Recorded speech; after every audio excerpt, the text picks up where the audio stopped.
You're listening to the Wolverine and the Warthog, Chronicles of the Wild podcast. Two hunters from opposite ends of the earth, united by instinct, driven by the wild. These are our stories.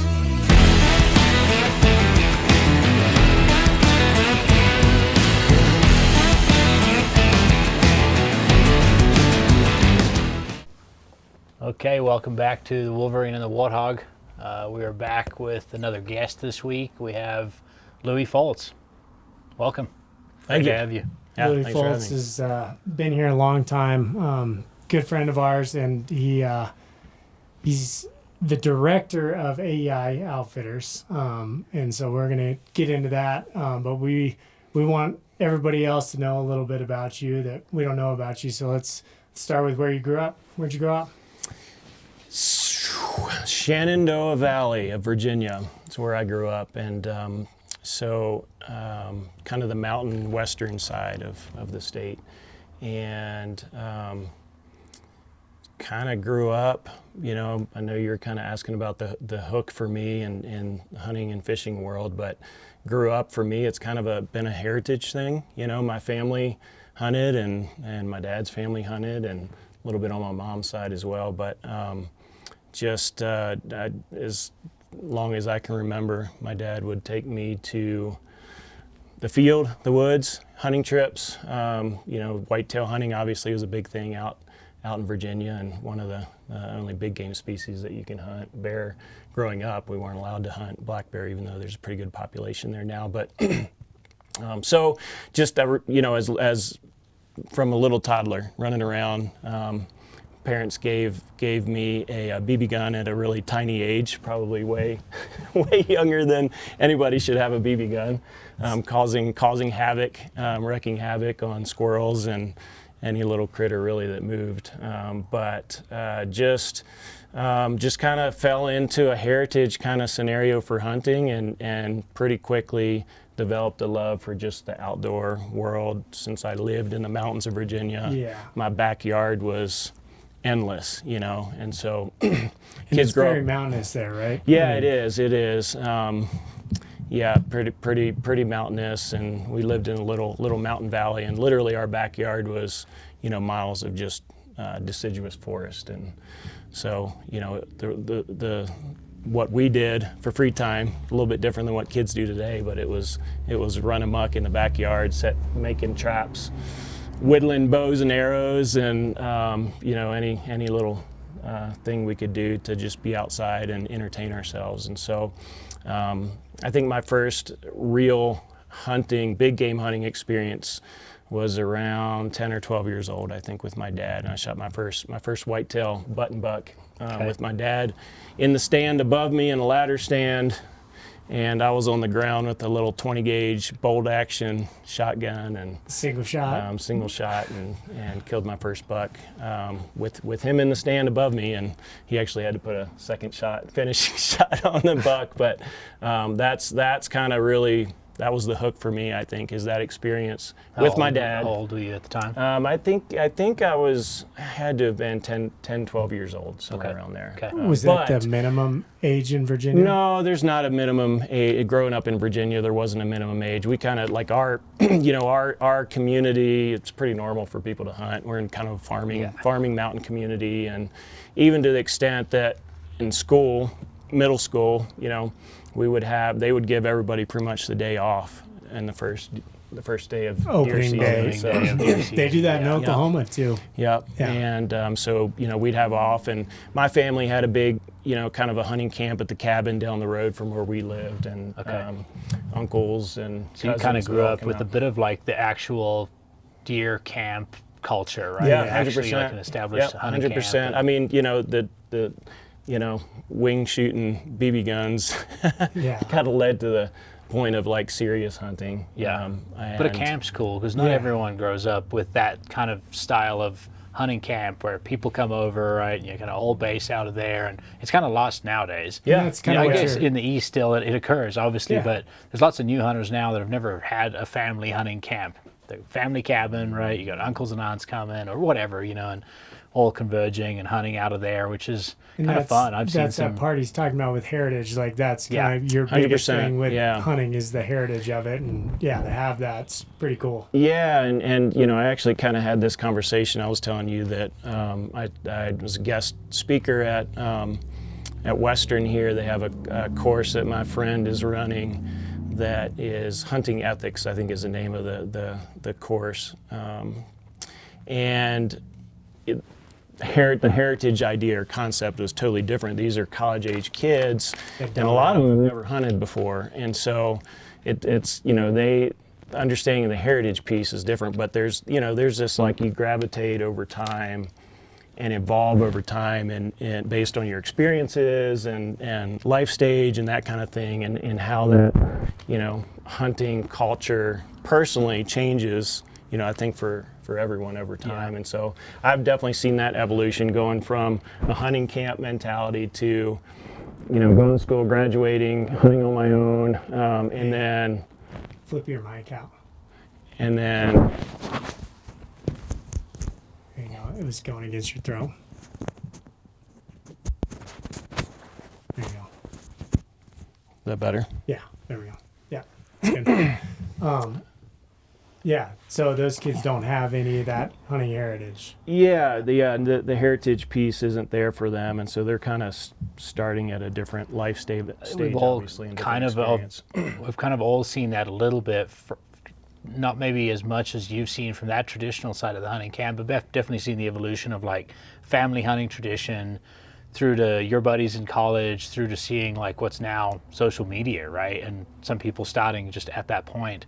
It is kind of interesting to see that, and have people kind of enter our hunting field from Social the media. spot we never came from, but it's pretty common now. Yeah, definitely. And it's the other really interesting dynamic that kind of thought about relative to just kind of growing up in that heritage thing is that like trophy hunting wasn't a deal. It was like experience and sharing camp with other people. Like that was the high values to what we did when it came to hunting. And I certainly have, again, in this conversation about evolution of a hunter, I've never really been a trophy hunter, but there's something about like the challenge of elevating the game and trying to hunt more mature animals. The challenge, and totally. just the antlers are a size of like the challenge, I think, or a result of like the challenge of Because you're looking for a small percentage of any animal species. Like you're looking for the smallest percentage of something that can get to 6-7 years old. Right. And again, that's not like what it's not completely all about just the challenge of hunting the biggest animal possible for me.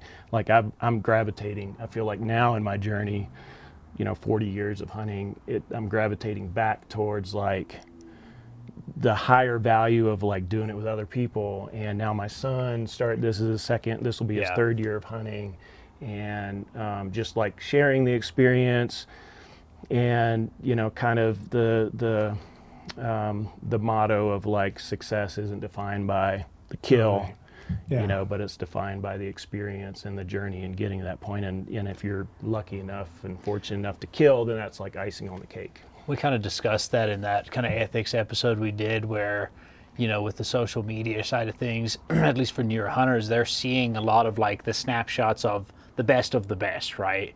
As opposed to all the effort that goes into it and the work and all the little stuff that you've shot along the way, and like kind of encompassing that whole thing. And as a result, as we've seen over the decades, trophy hunting's got that bad rap, right? Because it's always just this tiny little segment that's kind of been put in that section. But trophy hunting and the definition of trophy itself is obviously very broad. It covers a huge spectrum. It's not just antler size that someone is defining trophy as. And so, I've kind of gravitated towards that as well. Although my circle is getting smaller, I'm more interested in the shared experience of that. And solo hunting is fun every now and then. You know that from guiding. Like sometimes it's nice to just be alone in the woods. But there's also some important people that it's really fun to tie them into the experience as well. 100%. Sometimes more rewarding than doing it yourself. If you can help someone out. Obviously, there's some gray area between guiding someone and doing that, which is a skill in itself, but then like your son, for example, or a family member or a really good friend, you know, where you can essentially be part of their experience that's very special for them, is getting more and more valuable for me as well, Right. as you get to that. So let's back up just a little bit. So grew up in Virginia.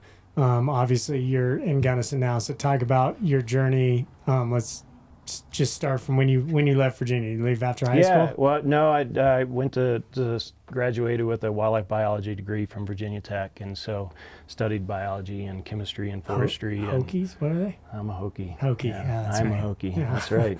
And so, obviously, I'm studying something I've always been passionate about, Yeah. right? And not that I necessarily followed that that train all the way to where I am now, but. So when I was a freshman at Virginia Tech, this is the connection to Colorado, my resident advisor had worked at a dude ranch in southern Colorado in Antonito. Okay. And he invited me because I had some wrangling horseback guiding experience. And so he invited me to come work with him. In Virginia, is that where your horseback experience? That's where the experience was. Okay. You know, I helped out at a local farm ranch there that taking people on horseback rides when I was in high school as a part-time job, kind of weekend job. And so I'm like, I don't have anything else to do. I'll go to Colorado. I've always had kind of an adventurous spirit, I think. And so came out with him and spent the summer in Antonito, Colorado. Southern Colorado is way down by the border. And if you've been not to much Antonito, Down there. but we were in the mountains, you know, kind of Okay. just west of there, Yeah. and just a beautiful valley. And the Conejos River comes through that area, and so just absolutely felt that summer just kind of hooked me. You know, Which another is- hook to Colorado. it is right? funny But- that Antonito is the one that hooked you. Like, you can't Yeah, I know. anywhere else in Colorado. you know, it wasn't necessarily. Maybe we visited the town there, maybe once or twice out of like the just closest, necessity. yeah, But identifiable place. but Yeah. it was the closest physical Yeah. address kind of scenario there. But just fell in love with the bigness of this country and the mountains and, you know, the elk we were seeing and fly fishing and just, you know, all the stuff that people come to the Rocky Mountains, I think, to live and play out in their life. And so So you worked there your freshman year? that was my freshman year. And, you know, finished school, did some internships, kind of another story, but I spent a year after graduating in Australia and helping with a campus ministry organization at one of the University of Melbourne. And coming back, I'm like, you know what? I have no obligation and I don't have a job right now, and I want some adventure in my life. And so I packed up what little I had in a U-Haul, and a small little U-Haul. It wasn't much. Wasn't much at that Coming out of point. college, I had nothing really, and just headed west to Colorado. I had no job, no place to live, and I'm like, I'm just going to figure it out. And so that was 23 years ago. And I you think, ended so. up where? I ended up in the Front Range initially, west side of Denver, and Like Golden? yeah, actually Golden was the first place that I lived, and then Arvada, and kind of bounced around that whole west side. Okay. And so met my wife in the Denver area. We got married, we bought a house, and we moved up to Conifer, kind of up in the mountains, the foothills outside of Denver. And that's kind of when I started getting a little bit more involved in property management and outdoor adventure kind of ministry stuff with my church and with another organization. And actually that kind of jumps me to the connection to Gunnison, which I started bringing a group of guys out to do fly fishing in the valley, and started doing that and made that kind of an annual thing for a number of years. And then I started, you know, bow hunting out here. Was that part of the rec side of things, or did you specifically start guiding?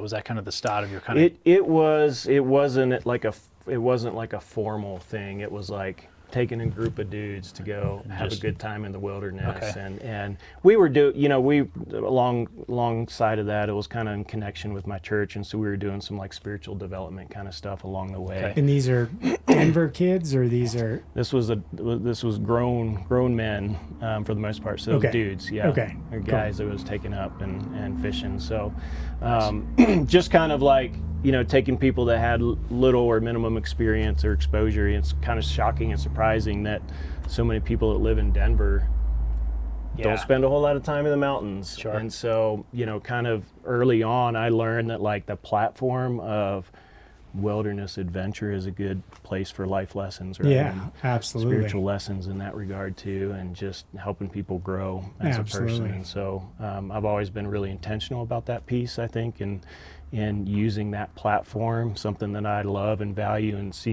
have seen those lessons and played out in my own life. Seen them firsthand. Sharing those experiences with others and helping them have their own experiences to where they can grow as a person as a result. So we can blame you for the rivers being crowded, bringing all these guys out here. No, I'm just kidding. Blame me. No, that's social awesome. media. It's exactly. Social media. No, that's very cool.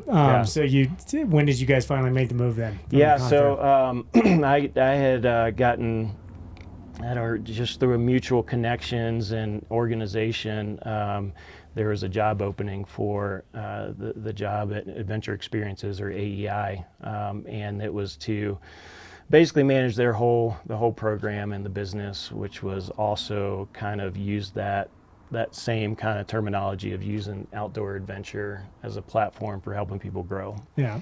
And the added piece that was a huge draw for me was not only was it a summer wilderness adventure program, and we took, that program, which is still going and awesome, and bringing in kids from all over the country and adults from all over the country. The other element that was a big draw for me was that they were a legit hunting and fly fishing outfit as well.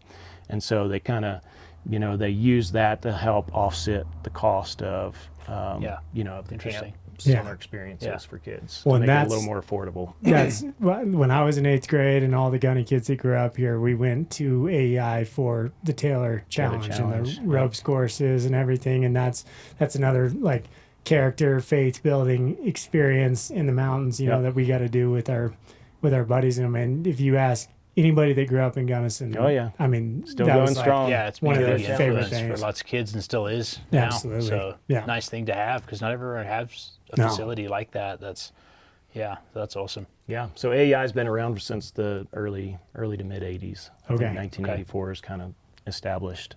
So it's been around for a long time, and pretty soon after being established, they started bringing groups from the 8th grade middle school up. Yeah.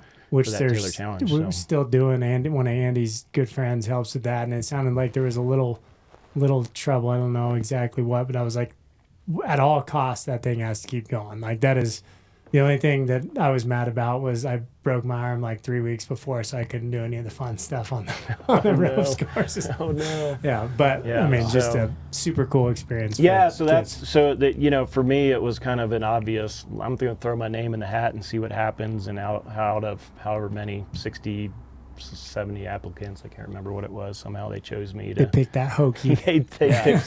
they picked the Hokie from Virginia. That puts you in Taylor Park, right? Yeah, Taylor right Park, which is Reservoir. north part of the valley here, and so there's a facility up there, property that Miss Linda and Tim Kempfer, who hired me, and they have this just magnificent place up there in Taylor Park, kind of surrounded by mostly national forest. We have a few. It's pretty special. I mean, the lake itself is like, if you ever, for people that don't know, this is a high alpine lake to some degree, right against the collegiate peaks. So it's special. I mean, you sit on the lake and you're looking at just a whole horizon of peaks. I mean, I remember the very first time I went up there and sat like on that lake and looked, I was like, this is a special place. I mean, that's kind of like, it's amazing. And unfortunately it's pretty well known these days. But it's literally could be a national park. Yeah, for sure. It has, I think it's prettier than a lot of the national parks in the West, and I've been to most of them in the Rocky Mountains, and it's pretty spectacular. It's beautiful. So what's, how many people are using it now is kind of a conversation for another day, but it's still, we kind of get it back in the fall, which is awesome. It kind of slows down and people stop coming out. You would have seen significant change from when you got there to now, because I saw it in the decade I've been here. Significant. So what you saw would have been quite substantial. Yeah, big time. I've got a picture Dwayne Vandenbush gave me, and they were building the dam with teams of mules. I mean, what That's awesome. Crazy photo that is, like that. Yeah, and turn that into what that place is today. But okay, so you started out with AEI with kind of the hunting and fishing thing in the back of your head. When did that kind of take over, or? Yeah, so I mean, and I kind of, I think I managed the whole program for about 9 years, I think, before kind of shifting gears and doing some property management in town here for a river ranch resort property. And so, but I just wasn't willing to kind of give up the hunting and fishing side of the company, and Linda graciously allowed me to continue to kind of oversee that part of the business. And so that's been a full 14 season. Well, we're going into our 14th season, I think, for that. So it's been a while, and I just going back and thinking about kind of how perspectives have changed and how my hunting ethics has changed. It's also been a result of my experiences as an outfitter, because there's they get a lot of bad rap in the DIY world, but it's shaped my experiences, and honestly made me a much better hunter, because anybody can go out and kill an animal for themselves, but trying to get somebody else that has no experience, or may not even be a great hunter, trying to get them to harvest an animal is a whole nother level, I think, and it makes you kind of for sure. And you learn from their mistakes. I mean, when you're first into it, you see what works and what doesn't. And that's what we've talked about before. You get repetition in these things that otherwise you wouldn't get, right? You may get 2 deer stalks a year, but you're getting 50. You know what I mean? Yeah. You're also looking at it from like the second perspective, where you're both watching the human and the animal interact and seeing like body language of one, and being able to kind of relate mistakes to, consequences, and for sure. I think it's a big factor. It does help a lot with your own hunting, for sure. 100%. So let's talk about what you guide for there. So, I mean, there's a lot of species up there. So let's talk about what you guide for. We got a lot of stuff in Taylor Park. So, I mean, obviously by nature of tag allocations, deer and elk are kind of the main things, I think, even though deer's not super easy to get tags for in our area, but the elk is easier, it's getting harder. And so deer, elk, Shiras moose. We have had population since the 90s, and it got to a point, I think it's probably been 6 years or so, 7 years possibly, where they started allocating some tags. I was going to say, is it 3 or 5, or what is it? Right now, well, they just kind of changed things up. They divided Unit 55 because basically everybody was going to the same place to hunt, when there's these fringe parts of our unit that have some good pockets of moose population that people were kind of ignoring because they went to the hub. They went to the hub. Yeah. And so that's a good thing. But so now there's a total in that northern part. I believe they're giving out 5, 6, 7 bull tags now for both units. Okay. And 551 is a new one as well. So so there's the east side, a west side, and then the middle, the traditional size that they're still giving out 5 tags for, and then they're giving out a couple cow tags now too. So cool. So that population has just been thriving since it was. Have been doing well. Yeah. Been doing very well, and so that's a pretty neat and special hunt. And I'm kind of at the point now in oversight of the company to where it's better for me to sit back and manage the chaos rather than guide all the time. Yeah. And so, but I like doing the special stuff. So if there's a moose hunt or mountain goat is the other thing we have in our backyard there. That's a pretty special hunt, and we do have some areas for bighorns, but it's a pretty rare thing for us to kind of take that on because logistically it just doesn't always fit with the way we do and run our outfit. Yeah. So, and just so everybody knows, archery, muzzleloader, first rifle, second rifle, third rifle, fourth rifle. You're in it for all of them. Minus second rifle. Minus second. Yeah. Okay. Yep. Stay away from that chaos. chaos. Yeah, just chaos out there. But everything else, we do, and then we transition from the upper end, which all of our stuff is upper end of the migration route, and so after about first rifle, everything's leaving that high country typically, and they're heading south, and so our third and fourth season is we kind of focus on mule deer for that third and fourth season out of the Gunnison Valley, lower valley here. So in your permit, just for if anybody listening to this draws either 55 subunit, are you permitted in the second unit as well, the one that they subdivided this year, or just for moose? For moose, yes, specifically. Yeah, we can do. We'd probably be able to do, because within our permitted boundary we have all three. Okay. Pieces of all three. So, So draw moose tag. You get lucky. Draw moose tag. Yeah, it's easier said than done. Have you ever had a Colorado moose tag? Personally, no. Which is the reason I chose to go to Alaska, which we'll get into, is because I feel like I have no chance of ever drawing a Colorado moose tag. I think I'm about 20 preference points in or something like that right now. My dad's 28. Him and Brad Phelps applied for North with Park. These new changes, they're going to be sitting on the right side of that change. I think. So that's exciting for them. Yeah. That's what I was thinking.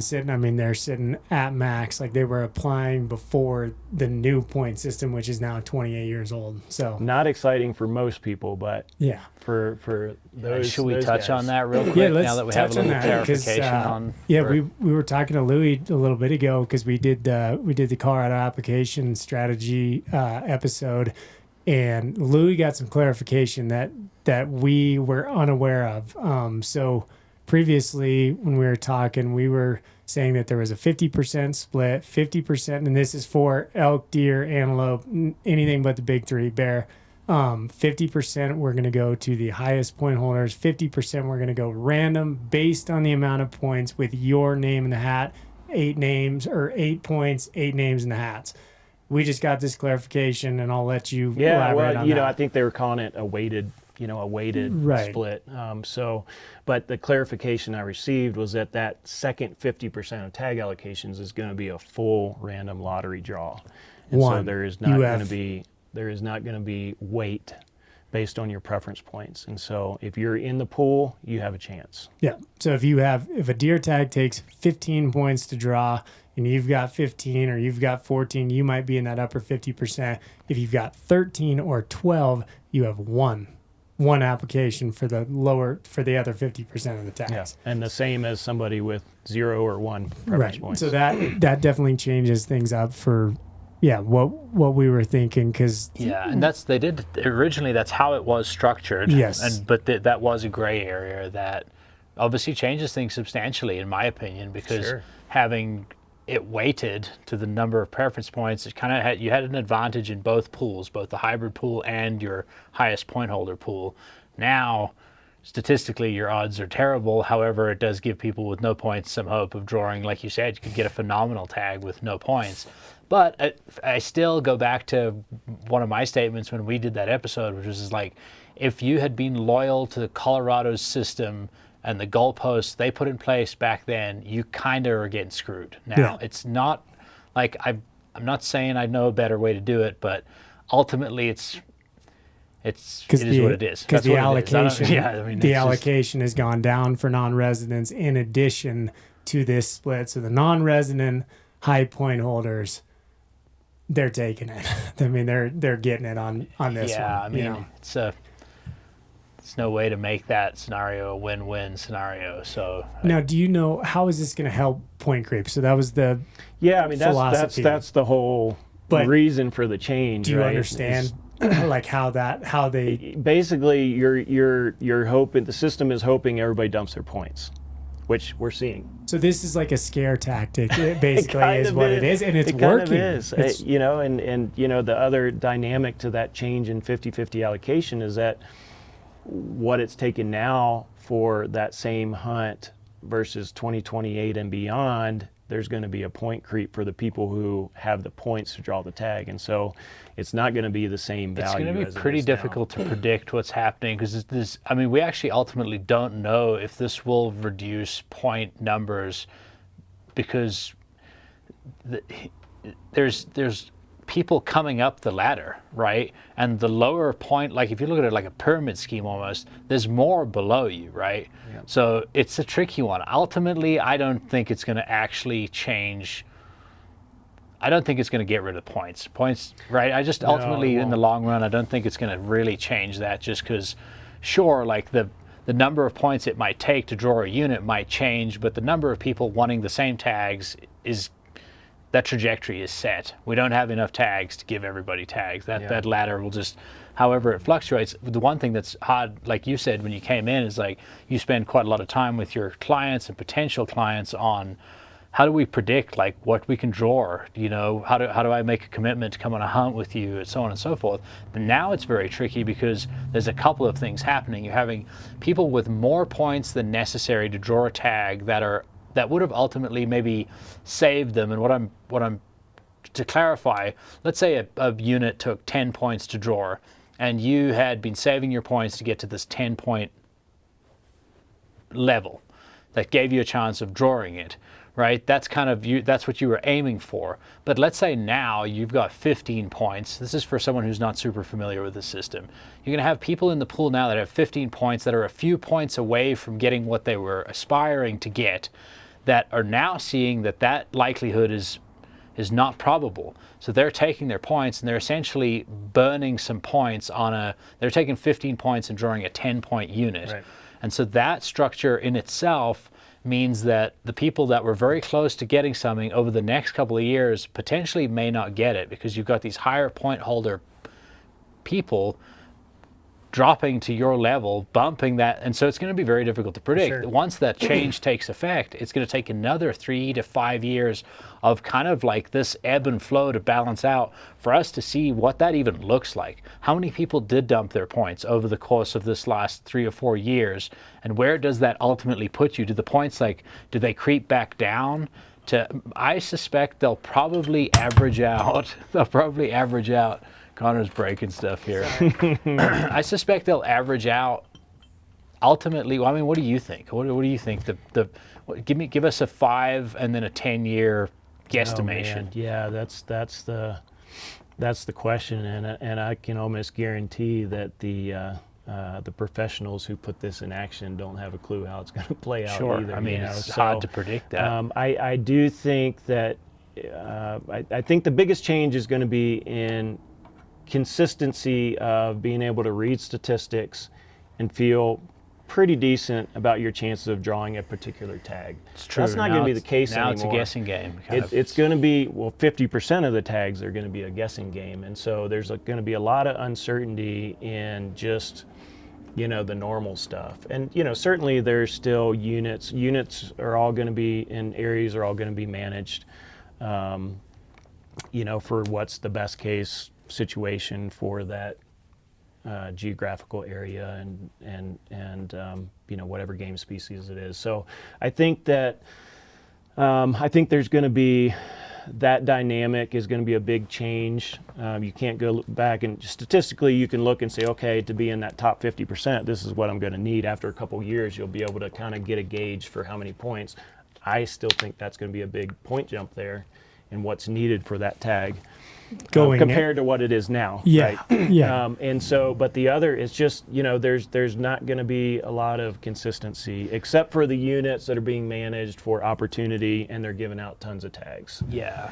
And I also think coming up with this new 5-year season structure, which will be, a year after 2028, it doesn't coincide with 2028, right? Yeah. This is the first year of the new one. So anyway, whatever that year is, I think I wouldn't be shocked if everything goes limited in Colorado. There's All no the OTC. yeah. I think the conversation has already been evolving, and I think that's happening on a statewide basis. I was going to say, we're kind of the first another piece of ones. the game change. Yeah, so things are going to be pretty unpredictable for the next few years. I agree, it's going to be very difficult because it's just a totally moving goalpost, and nothing's going to kind of average out ultimately for a few years.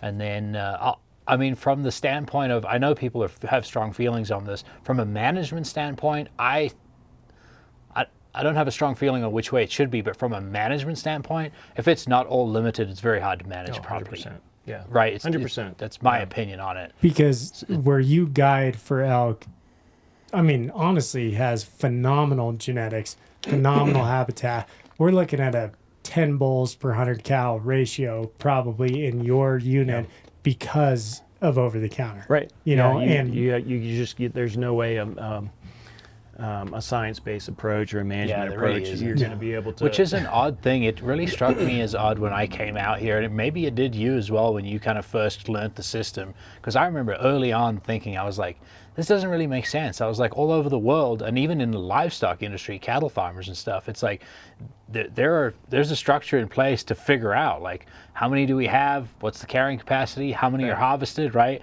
And basically be able to just manage off it just like you would anything else. And in Colorado, I was like, well, this is a really odd structure because it doesn't really allow for anything but just pure guesstimation. Yeah, you count 500 deer, you guess there's 5,000, and it's an odd, I mean, hey, we all know that. So, and I mean, you've got the wildlife biology degree background too, and for it not to make sense to you, which we know there's a lot of things in Colorado that don't make sense from a biology standpoint. Right. But I mean so this is an interesting thing. This is kind of gonna hurt your business, right? To 100%. To get rid of over the counter. But from a management perspective, you know it's needed. I know it's going to hurt our business. Yeah. When we're typically getting these generational camps that have been coming to Gunnison and hunting one of the OTC for a arguments long early time. on with part of that, was like this huge influx of hunters that came in during these open seasons, right? Supporting all the local businesses, right? All of them across the board, everybody benefits to some degree. But from just the straight guiding perspective as an outfitter, it's kind of tricky. It's kind of a tricky one. I would say here's where my mentality has shifted, or where I have to feel like I'm shifting gears is ultimately it's going to create, and we've seen this evolve even since I've been managing AEI, but in limitation of early season archery and muzzleloader and first rifle, where they slashed the tags 50% a number of years ago, and basically what that created was an issue for clients in getting tags, which I would say 75% of our business is probably non-residents. And then they changed, the non-resident tag allocation to slash that another 10%, 2 years ago, I think. And so there's another, 1/3 of all non-resident tags that went away, disappeared. And so I think all outfitters are having to shift gears because of those realities. But I think the way that you have to look at it, or the way I'm choosing to look at it, is less hunters, but better opportunity and more quality experiences. Yeah. And unfortunately, what that also means from a business perspective is I probably have to bump my prices. Yeah. And I hate that, because the hunting industry already is pricing out, the blue collar guy normal that we guys. love, that like they're the guys that come in and hunt hard and they've been scraping to make it happen. And I hate that reality of where the hunting, and it's not just outfitting. I mean, it's everything. It's hunting industry The other thing I've seen a little bit as an evolution here, which has a slight upside for your business, but like you said, it's basically you're going to have less people, you're going to have to charge a bit more. Ultimately, we hope the quality of everything and the experience is better.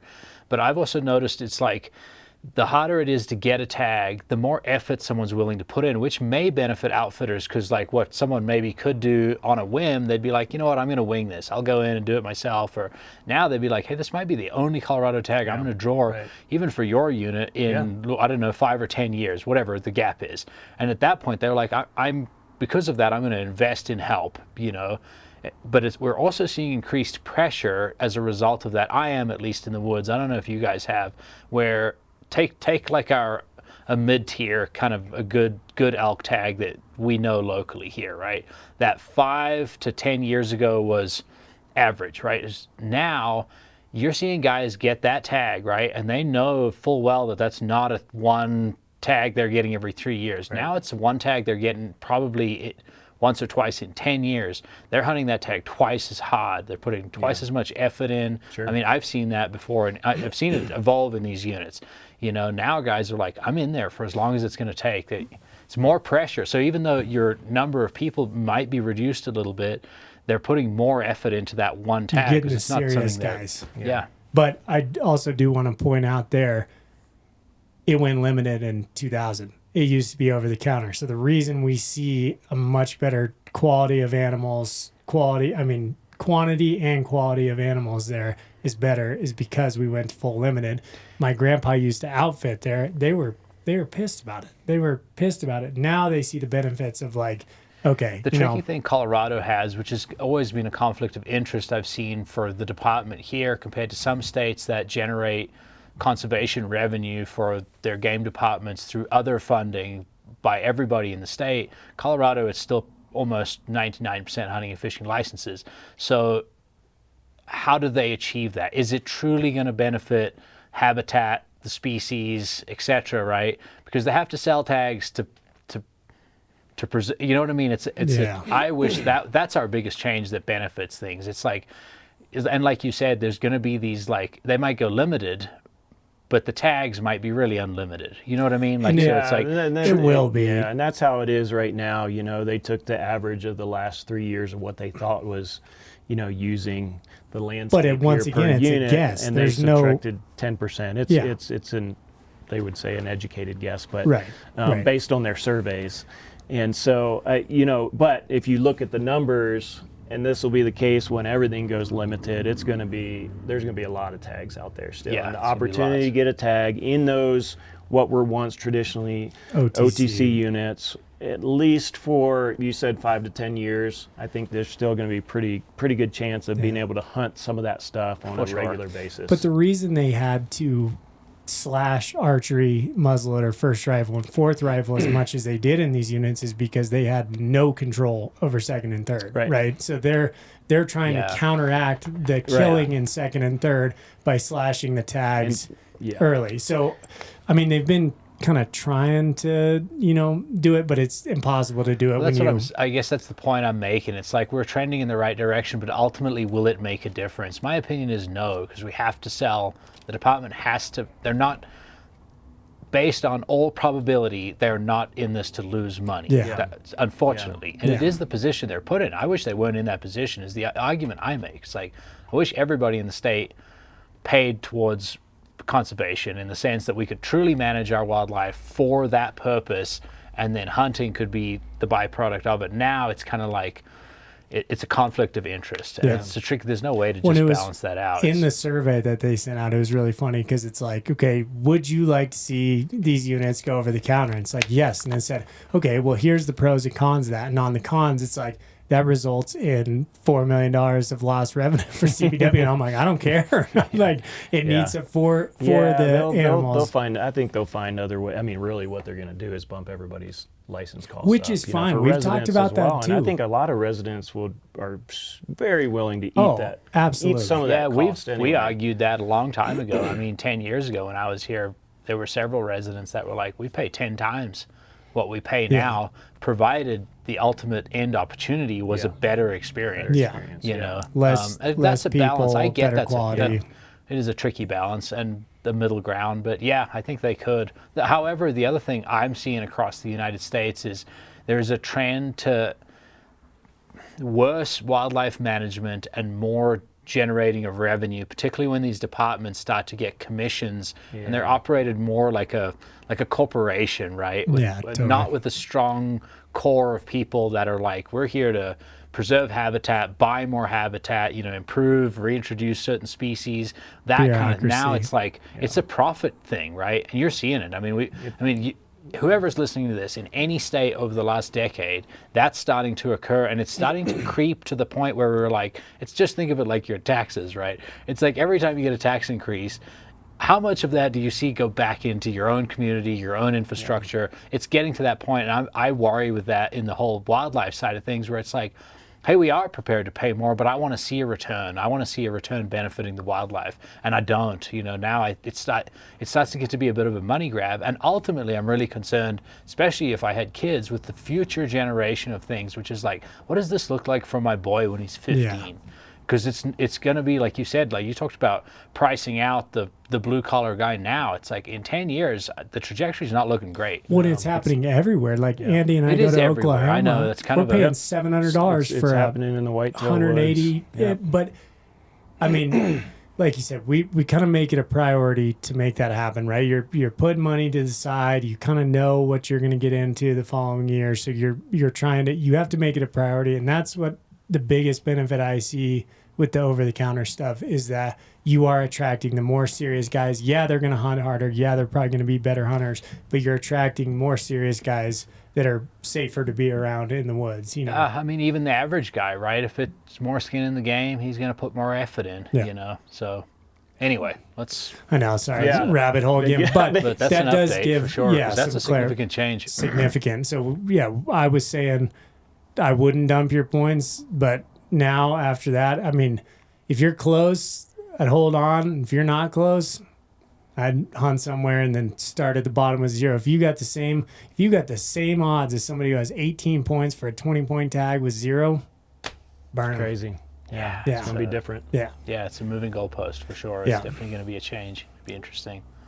Okay, so yeah, we went off on a tangent there, but yeah, you've I think it started with the conversation about guiding species, Yeah. what species we guide and whatever, and kind of, to make a transition, I guess, the fact that I feel like I'm never going to draw a Shiras moose tag in Colorado, even though I've got 20 years in on the tag, led me to choose to go north.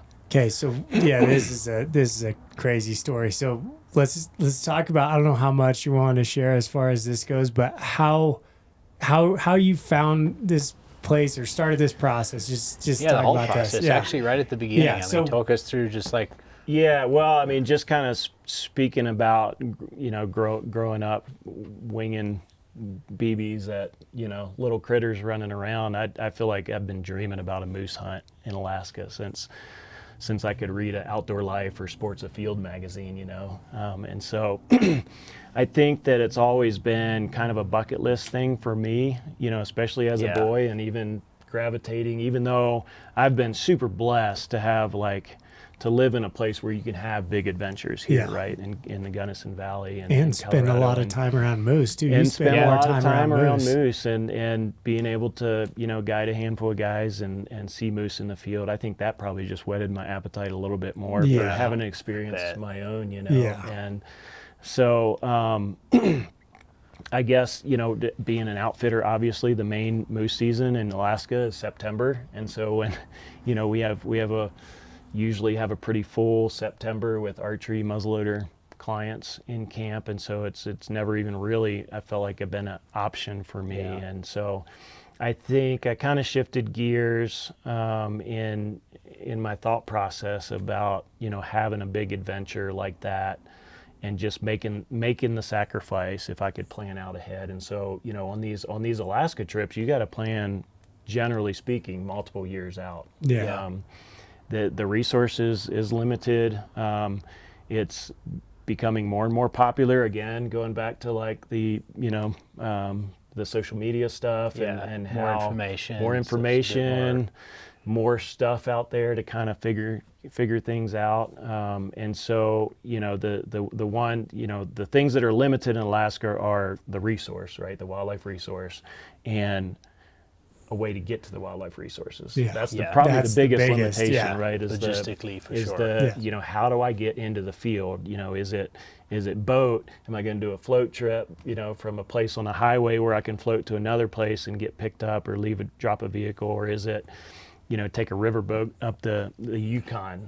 Or go to a camp that you're worried that they've hunted out at the same camp for 10 years. Exactly. So you've also got that. Yeah, So it's- yeah. There's a few opportunities for kind of camp scenario. The obviously you can do the guided thing, which Yeah. is But What? being a blue collar guy Yeah, myself, I mean, a $26,000 to $35,000 which is a pretty crazy. normal That's what guy I to looked look at at a right few now. years ago. 10 years ago, doll sheep was 20 grand, or not even 10 years ago. And now we're looking at 40 to 50 for doll sheep and 30 for moose, Yeah. which is just Yeah. wild. And It is wild. It's turned into a rich man sport. Like I look at all these different hunts that, of course, I would love to go on, but I'm just a normal guy. You're a normal guy. You're a normal guy, Yeah. unless we come into a bunch of money or sell our house Yeah. or refinance or something. Yeah. Something different. But the other alternative is an outfitted DIY hunt that have become pretty popular. But Right. even those are $15,000 right now. And some guesswork, right? And There's some no guarantee guesswork. in that. Yeah, there's And no you don't know who you're guarantee. sharing the There are a camp couple with.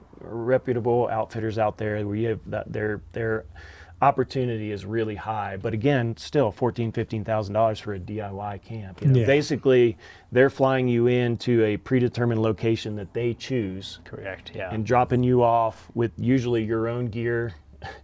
And They're like, these guys aren't going to see There's no anything in telling this. who was there the week before Yeah. you, Yeah, you know, yeah, or you 10 know, years that- before you. Is that the same place they've dropped And- everybody off? Yeah. Right? You gotta. It's not just a. It's an interesting dynamic, and Yep. then for me, the only option was full DIY. Yeah. You know, whatever that looked like, I'd considered float trip because I experienced rower, and so. But then, you know, logistically, that's a lot. You know, to have to Yeah. kind of row down a river and have stops along the way, and then if you kill something, then you know you might have to have that animal and take care of the meat for X number of days, and just logistically, it's a lot more challenging, I think, to float down the river. Yeah. The you know, kind of, I think, I started focusing on Western Alaska. One main reason is because I wanted a very visual experience, and a lot of those float hunts or some of the other hunt opportunities where you're just Yeah. sitting on a pond and there's willows surrounding you and you're Can't just calling see anything. Yeah, you're from like the locked in. same, you know, same or if not similar location all day every day, and you can't see anything. Be like being back in Virginia, huh? You can't see 50 Basically, you yards can't out see there. anything. Yeah. And so I wanted something really visual where I could gain elevation, look over big drainages and vistas, and do what, as a Western hunter, I'm good at. Yeah. Glass. Yeah. I And see that. Use Yeah. my optics as an advantageous piece of the puzzle. And so I feel like the Western mountainous part is kind of what I started honing in on. And so once I kind of determined, and I kind of went through all the statistics, and I mean hours and hours and hours of research, and Yeah, I bet your wife was super stoked with that. I know Yeah. my wife, when I go down a rabbit hole like that, is just like, and it's never ending. And so yeah, kind of figured out the general area I wanted, and then it's a matter of like finding your pilot, right? Or figuring out how you're going to get it to the area. It's not always a pilot situation. Sometimes you take a boat up or rent a boat, and those opportunities are a little tricky too. But so I kind of figured out where I wanted to be, generally speaking, and started calling various taxis. air taxi services, pilots, and just kind of feeling them out a little bit for availability. Number one, like right now, even DIY air service, you need to be Yeah, planning it's at limited. least 2 years out, probably right Really? now. Mhm. Wow. Yep. That's And, crazy. and the more reputable ones, it could be longer Yeah, than do you that. want to go, you want to fly in the bush with a non-reputable guy? Why is that? Is that return clients that they're prioritizing, or maybe not the same guy, but part of his same circle that are just booking again and again and again? I think if they're a good pilot, they're limiting how many people they're taking out into the field, because you don't want to be stacking people on top of each other to where they're going to have a bad experience, right? Yeah, So gotcha. pilots, kind of like out here, they have their areas that they're permitted to fly in and out of, Okay. and so there's some limitations there with that in itself. Like not. Does that also? That also limits it. So. I guess one pilot has an area and no one else can fly you in there. If you can't get in with that pilot, they overlap you can't get into areas. that area. Pilots can fly the same areas quite often in Alaska. Okay. So you could have had somebody dropped right on top of you. 100%. And I theory. saw that happen to some guys Yeah, in the definitely field heard of this that past happening. year, Yeah. where they Or getting to the lake they thought they were going to well, hunt at, and that's there's kind of my piece is, and this is part of the story, I guess. But we ended up with like our spot C or D, Oh, wow. but on the same lake. But it, I had researched, and I like here's my That's top three stressful. choices Man, because I mean, good for you for because picking my out pilot choices, though. coming out was like initially in our conversation he's like, hey, make sure you have some options just in case. And when I got there, he's already been texting people out, and he knew that spot A, B, and C already had camps in it that we were hoping for, because we looked at a big map, and I'm like, here's kind of, what about this? Nope. What about this? Nope, somebody's there. Nope, just dropped off somebody there. And so That's stressful. It is very stressful. I am a very structured person in general. And when it comes to like, this has been a multi-year planning thing for Yeah. me. And then you just got You to gotta wing it at the And you last got second. to like totally wing it sometimes. Yeah. But we did end up in a spot that I had intel on from somebody I'd connected with in this process that was like super helpful for, logistically helping me think through it. He had hunted this same area several times. And so he had hunted this specific area, and he and his cousin had both killed nice bulls. And so that gave me at least some kind of level of comfort. Instead of just being like, Right. here, I guess we got to go here. Yeah. Okay, now, how far are these spots apart? A, B, C, and D, how far are they apart from each other? I would say a couple miles. So, I mean, in theory, those people could still end up on top of you. They could row into your spot. Yeah. They could row into your camp. But land travel is limited enough that 2 miles is too much. Man, it's beastly. Yeah. Really? Pretty much everybody in this area, especially if you're getting dropped by a lake, you're gonna have a raft with you, so you can travel via raft. And so that was, again, big part of the unknown is like how that's gonna play out. So having some intel on this particular spot, we felt pretty good going into it. And of course you land there, and I don't know what Alaska moose good habitats. I have an idea what it's supposed to look like based on all the millions of videos I watch and the articles that I read and whatnot, but it looked pretty sweet. And so I just, in general, I knew what I knew about this area is that there is the potential for some really nice bulls, but the population density is not high. Okay. And so we figured, best case scenario, this is kind of where our heads were, maybe, and my best friend Eric went with me. That was kind of part of the process. Was obviously Valerie, my wife, is like, you can't go do this by yourself. You got to take Brownie, somebody yeah. with you. I was gonna say, Yeah, he's really running want- around all over the place. That is a And so, trip you kind of got to have. And you got to have somebody you trust. We've talked about that too. yeah, You don't it's- want to go into it's sketchy vital. places with somebody that you think is going to freeze that's when probably shit another hits the fan. conversation too. Like you don't want to spend 16 days with somebody that you don't really like that much Yeah, either, right? exactly, In yeah. cuddled up in the same tent and whatnot, Yeah. uncomfortable situations. And so anyway, so we get dropped off in this spot that we're like, the mentality was hopefully one of us has a chance, but there was a chance that 2 of us could kill. I felt like, we're pretty good hunters. I know people come out here that aren't very good hunters and they still are successful. So a lot of it's probably, right place, right time kind of scenario. And so Eric hunts very similar to myself. Yeah. And so we're both really capable, I feel like, hunters. And we get dropped off in this place, and it's like, all right, we'll figure it out, and see how it's going to play out. And I think ultimately, at least going into the hunt, it was like, it's about the experience, right? Even though I spent so much time and energy and resources, and there's been so many sacrifices, right, made for me to get to this point, Yeah. for It's a this lot. hunt, for this moment. I feel like there was some pressure, even though in my head I was like, it's about the experience. We may or may not kill something. Yeah.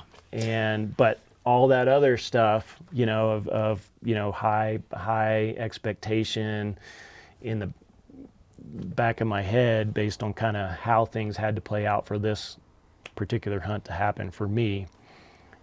You know, I felt like maybe it was more pressure on myself, but Yeah. A lot of it is self-imposed pressure for sure, but I mean, you do feel it, like you said, with the support system and everything that everybody's sacrificing to other people get have you also there. made sacrifices for you to 100%. be there, Yeah. you know, and covering you while you're gone. There's a lot Everybody, to yeah. Everybody, I think yeah. everybody that's done a big trip knows exactly what you're talking about, Yeah. and it's part of it. It's just part of it. It's kind of fun, actually. yeah, It's yeah. just, yeah. But then you also kind of have a chance. I feel like the further I get into a hunt, the more relaxed that I get, and I'm like, I am enjoying the experience. You know, and you truly want to take it all in, because you may never get to do that again, right? So you get to see God's beauty in a place where you've never been before. You know, it's kind of similar, I would imagine, to what you hunt here, but different, more different animals. expansive. Yeah, it's a different, you know, it definitely is different. Yeah. But it has some of the same majesty. It's just bigger. Yeah. You know, yeah. it's endless. Yeah. Versus Okay, so here, where And it's like, scarier. You guys have done all this work, all the prep. You get out there, you got your pilot right off the cuff. First couple of spots are gone. You're probably a little flustered, but you and your buddy are like, "Hey, it's fine." yeah, Got another and option. that's Like, in our head, we're we're like, going you know in, what, so- this is where God has us. Yeah. and I it's bet it meant felt, to be. it's supposed I bet to it play felt out. awesome to hit the water, Yeah, it's bail all your amazing. stuff out, and Oh, just watch dude, him it was- leave. That's got to be a It cool. Oh, was yeah. unreal coming in, landing on the lake, and you know I see the horn where we're gonna, you know, I feel like we're gonna put up camp and just, you know, just it's something that's hard to describe when, Yeah. when it's like all of that Excitement. years of work and anticipation and effort and sacrifice and monetary Yeah. sacrifices is a big one too, right? And it's all coming to fruition right now. Like I'm landing and it's Yeah, about to be it's real. time. You know, Yeah. it's about to be real. I guess be so It's jacked. exciting I just to know. think So about it. so we came in. The season out there starts on the 5th of September, and we came in on the 1st. Okay. Wow. And okay. so and there's you know, guys there already. Oh, there was guys everywhere Wow. Okay. already. And There- is this I didn't is realize- this because this is a place where a DIY like non-resident can do it? Is that why it's so packed with people? I think so. I don't think it's just this particular area that's kind of becoming overpopulated with hunters. I think that's happening across Alaska Everywhere, in yeah. general. But I think this one, again, is like a lot more visible. Like you kind of see, you can kind of see everything. Yeah. So, and the path that you have to take to get from A to B, you know, you fly over all these different, you know, areas where there's obvious moose habitat. And so, Okay. yeah, so that's part of it. And so I think that, it's like this is the way it's supposed to happen. Yeah. And so we land and unload all of our gear on the beach, and it's like, okay, here we go. And it go. is funny because, like you said, I'm sure that did kind of fluster you and stress you out. It's easy to say now looking back, but there is a plan. There's a reason, you know, that you weren't dropped in those other places. Yeah, like no- things no just doubt, for sure. tend to work out. Okay, so you're So you got you're there 4 to days. scout. You got set camp. Yeah. So it's, you know, and that was the thought was come in early, we'll get one of our first couple choices. Well, that didn't happen.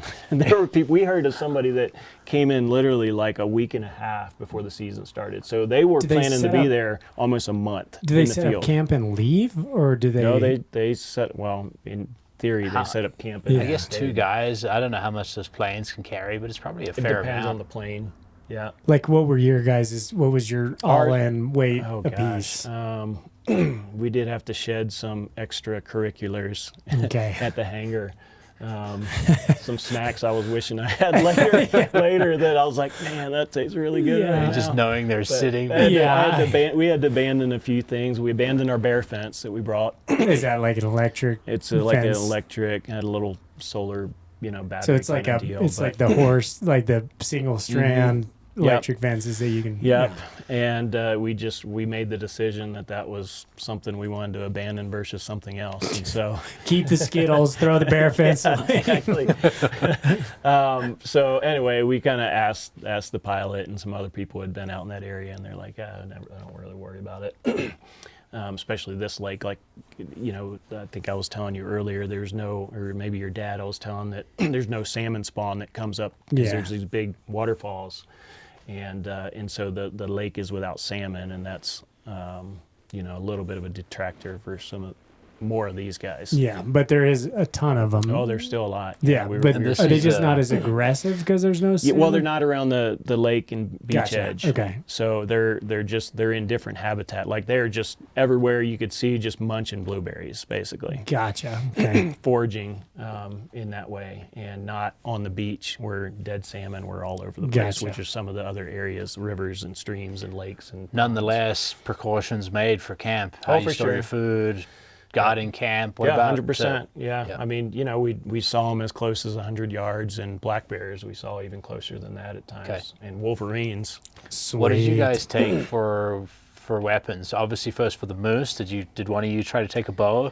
And you do a No, and it's ultimately just decided- because it was early September and that type of terrain. Okay. It would have been a much bigger challenge. Sure. Because if calling wasn't super effective early on, Yeah. and usually the rut's kind of just starting by the time the season was over for us. Yeah. So other areas, it's the season starts later in September and goes into early October, which is a much better time frame to call them in, have archery success. So you guys went rifles. we What had rifles. We what both had else did 10 you take? millimeter sidearms. Sidearms. Yeah. Yeah. What's your primary weapon for both of you? Let's see. I have kind of a custom built gun, but mine was a 300 short mag Okay. that I took, and then Eric had a seven rim mag. Okay. So You shoot a 300 short, don't you? Yep. it's a pretty sweet all-purpose Yeah. gun. Yeah. And, Absolutely. I wasn't going to hesitate to take that into the field. Yeah. So. Okay. Both 10 mils on your chest. Yep. Okay. Yep. Got them on us at all times, and so we kind of set up camp to. I mean, finding a space for just one tent was a challenge, much less two, because it's just The marsh. Oh man, well, it was more of just like uneven terrain everywhere. Yeah. Like blueberries were endless. Blueberry bushes and willows were endless out So there. you didn't and need so those Skittles after all. You had this blueberries out there. The blueberries were awesome. Literally, you just stop anywhere and just Really. It was Yeah, amazing. that's It was cool. so good. And the bears obviously did the same Yeah. thing too. They were just always gorging on blueberries. So it was Yeah. pretty amazing everywhere. So what do you went. do with your food? Because there's not trees there, right? So how are you? No, we just kind of kept it out away from camp. Okay. X number of distance that Yeah. we really had zero trees to kind of hang stuff in. So Yeah. And I don't know if you've talked to Seth Withrow about this. I was talking to Sage about it. Seth keeps everything in the vestibule. Everything. Meat, if he kills something, he keeps it in the vestibule, and he says they're less likely to interfere with you if that thing's under the vestibule. I'm like, take it all, dude. I'm putting that way far away. yeah, I'm not doing that. I don't know. Yeah. Maybe he's peeing around his tent or something. Yeah, I don't know. exactly. Well, tell us about the hunt. Don't spare any for details. Sure. I Don't know. let it's the truth I get in could the way keep of a going good hunting on. story. The process is like, for me, I'm a gear junkie. I'm a processor. I'm a planner when it comes to this kind of stuff. So that was like, that was a It's a fun really part of the cool, hunt. fun part totally. of the hunt for me. But now we're here. We're in the field. Scouting, leading up that we got camp set up, and the first day was amazing. Like we came in ready for the worst weather possible, expecting it. And the first day it was like bluebird skies, sunny. We took the raft out, and we're fly fishing, catching had some like grayling and lake trout on the fly, which was super cool. We cooked up fish on the beach. We're like having the Alaska experience, Nice. the adventure of a lifetime already. And a little cataract, like a little pack? it was a full-on 14-foot raft. Okay. Because we just had oars. So it was we're glassing in the morning, the evening. We saw some cow moose, within the first couple days. we were seeing wolverines running around, chasing, hunting. Now, could you hunt them at that point or no? I could have, yes. So the way that they do their tag scenario in Alaska is you can. I mean, I would have had to sacrifice my moose tag to kill a wolverine. Oh, no yeah. kidding. Yeah. Okay, yeah, that Okay, I ain't didn't gonna realize. work. So I mean, you I Punch. could have gotten fringe tags like a black bear tag, etc. But if you can choose to fill that moose tag on a lesser on a wolf cost or a species, wolverine or moose or wolf. I think wolf we probably could have shot regardless out Gotcha, there in okay. that area. So they. I don't blame you for not sacrificing. I do want to shoot a wolverine. I just wouldn't It was sacrifice so a moose cool tag. watching that thing running around, man. Oh. I got some really cool footage I'll have to share Yeah. with you. But the way Yeah, those that's- things hunt, they're so cool. I'll have you send me some of this stuff because people really like seeing that as we've talked about these hunts, Right. seeing Yeah. it firsthand. So we'll post these throughout the week as we release so this. so that first day was just like preparation, making sure camp was just set and right and ready, and then we were glassing on the front and back end of the day too, and just constantly that people were like, you need to just be calling all the time, cow calling. And so even though I know it's early part of the rut, they're like, you never Not know. gonna hurt anything. So we're just randomly calling during the day, we don't know what And we're you doing. got We're lots just figuring this out on the fly, But, I don't I even know mean- if there's moose here. Maybe there is, maybe there isn't. But you do have lots of practice moose I do, calling. yeah. I mean, I'm sure, like we've talked about that. Anytime I see a moose in the wild, I can't help but call it in. You know what I mean? It's yeah, like it's fun. you just got to try it. Yeah, I've been known to play with the bull moose up in our country too. So, but and then we were seeing lots of bear. We were seeing caribou. I mentioned the wolverine, and we saw 2 cow moose the first couple days within our vantage, and then it was kind of figuring out like where's our vantage points, because just because there's a vantage point, you may not be able to get there. Like I kind of classify traveling in Alaska terrain, 100 yards there is like 500 yards out here as far as effort is concerned. That, And Yeah. so just because you see a cool spot doesn't mean you can get there, between just terrible travel conditions, the ground, to a wall of willows and alders that you just cannot penetrate. Yeah. And so there's like all these terrain hurdles, even though it looks nice and easy to get over there, you just can't do it. Or it takes you 5 times as long as you think it is. Yeah. Going to take you to get there. So that was kind of that first handful of days was kind of figuring all that stuff out. Which is good that you showed up Yeah, early it enough was. to And figure that out. we learned real quick what our limitation was. Yeah, it was gonna be- it wasn't going to be, I see a moose 3 miles away, I'm Make going a to run. kill it, I'm tough. Yeah. I've hiked, elk out way further than that. That's not the case out there. Like, you get a pretty quick idea when you walk 100 yards. You're like, oh, yeah, this is It's gonna be a different. problem. This is going to be a major problem. Yeah. And so, anyway, all that piece. And then the day before, I believe it was the day before leading up, downpour came. The sunshine went away. The downpour came. And now you're getting the full Alaska Now experience. it's the full Alaska experience. Just, sideways rain, freezing cold rain, wind. And, we were tent bound that whole day. And one point in the middle of the day, visibility was just terrible. You could hardly see anything. I got out of the tent. I don't remember if it was to go to the bathroom or whatever, but I'd look up and here's a bull moose like 200 yards behind camp, just cruising. He was sublegal, maybe barely legal, but not too close to even call. So, Which clarify that for people that don't this know what that is. area, you needed paddles had to have 4 brows or be 50 inches wide minimum. And so Which- I had practiced all year of like using my reticle to measure at different distances. There's a formula that you can use so you can kind of get a pretty good gauge of where 50 inches So is. you're saying like, okay, I'm looking at him through my reticle at 300 yards. based on my okay. compensation marks Which is- in my reticle. So your 14 years in Taylor MOA. Park didn't help you No. feel Well, because no, I mean these things are so much Yeah. bigger than a Shiras. I mean, Body they're a size third. also is a factor, so it's kind of the body throws you. size is they're significantly probably a different. third bigger body size, I aren't would they? say. Yeah. I would say, yeah, Yeah. if not more. I mean, A full-grown Alaska Yukon Moose can be 1,600 pounds, something like that. So 400 or 500 pounds on average, probably different than a Shiras, I would say. And you're putting that Maybe everywhere. more. Length of legs, horns, hide. Yeah, all the above. But I took this cardboard, I cut out cardboard moose paddles at 50 inches. Nice. And I'd set them at different distances and That's a good idea. practice Very doing smart. quick ranges. Very smart. So I had a pretty good idea how to, of course you need time to do that, to be able Right. to sit and make sure they're facing, and all that stuff, which, you're kind of always hoping for best case scenario, but that doesn't often happen in the wild. Best case scenario doesn't often. But that's happen. not So, something that you want to like take the chance on. Like if he's I've always borderline wondered, because 50, mistakes have to be made Oh, all yeah. the time. What's the consequence of shooting a non-legal bull? Fine, and they take your animal. Pretty Okay. good sizable fine. They don't restrict your hunting licenses if you kind of are honest and fess up about it and do the right thing. So it's probably up to subjective based on who the forest warden is, Right. a game warden or park ranger or whatever.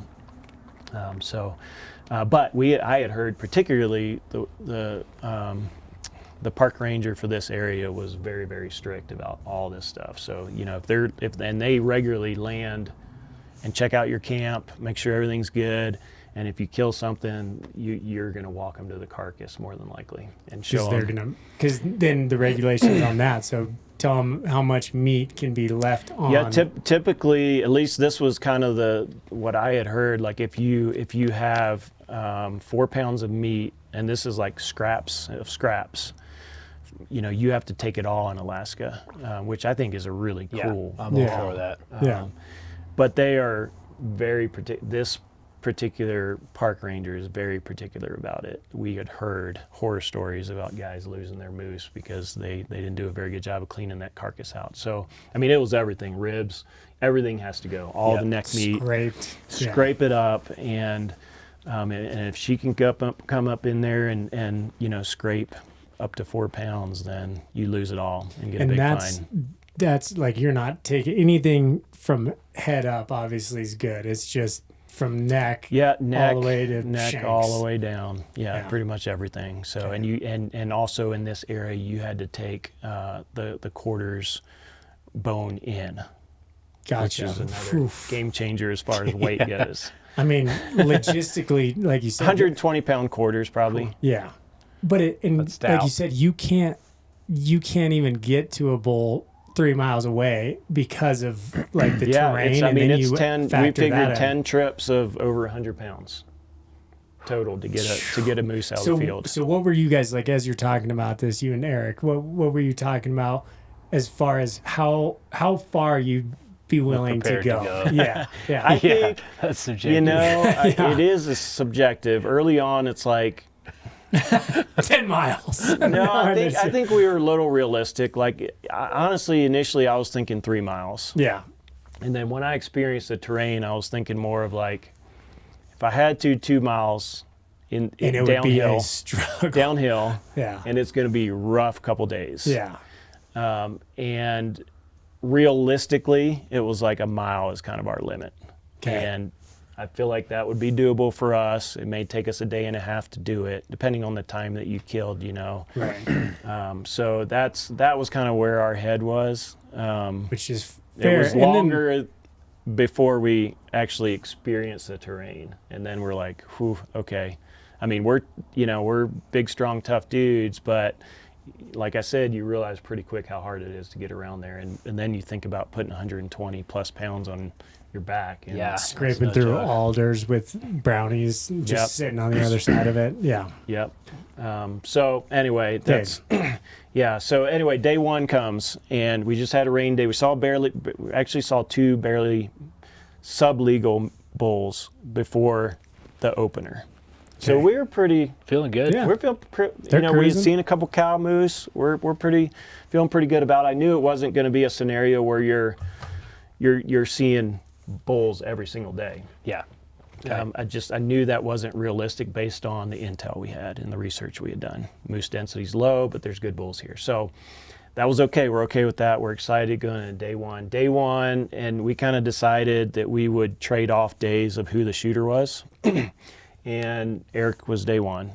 How did you guys trade off decide days that? for one day he's a shooter, next day you're the shooter? Correct, yes. Okay. We would That's a alternate fair way to days. do it, I Yeah, guess. we were trying to figure out how we were going to do it, and that seemed to be the most fair. And I told Eric I wanted him to be the shooter on day one. So, so day one came, and it was a pretty nice day. We sat up and glassed all day. You know, hours are long that time of day in Alaska, and so we glassed probably 12 hours from this glassing point, and we watched same thing. We saw wolverine. We saw that day in particular. We saw some really big caribou bulls. Cool.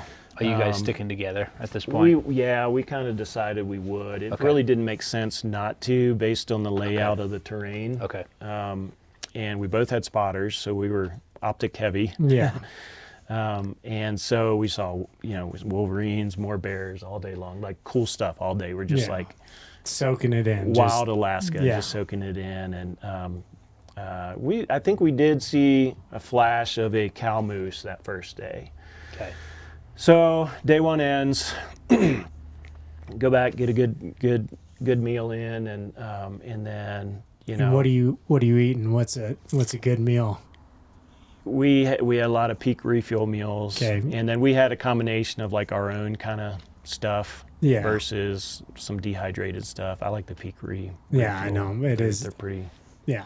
Comparatively, they're fairly tasty. But we had kind of a combination. Okay. But mostly we wanted to keep it simple and light, and we would substitute with fish and maybe moose meat. It's kind of our hope. Yeah. So go in the tent for that first night, and just a storm rolls in, like bad storm, like sideways wind blowing our tent. Thankfully, we had a sweet tent set up. The Peaks Solitude 4-person tent is what we have, and that's like a teepee. It's a teepee style. We brought a little titanium wood stove. Yeah. The sacrifice there is the bugs get in, and it's kind of annoying floorless. there. Sure. So, which surprisingly, side note, the mosquitoes are not that bad out there. It was the White Sox were brutal, brutal. What are White Sox? They're basically little gnats, gnats that just bite the crap out of you. Do they burrow, or they just bite? They just bite, constantly... and it stings and irritates and itches. Okay.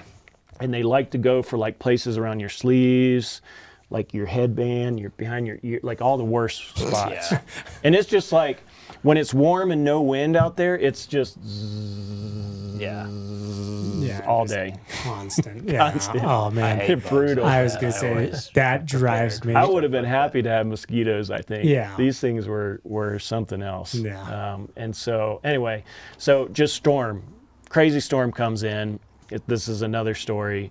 But like we almost lose our tent, because like we set up our main sleeping tent in an area that was over top of what we didn't know, but it was like an underground water escape from a creek drainage.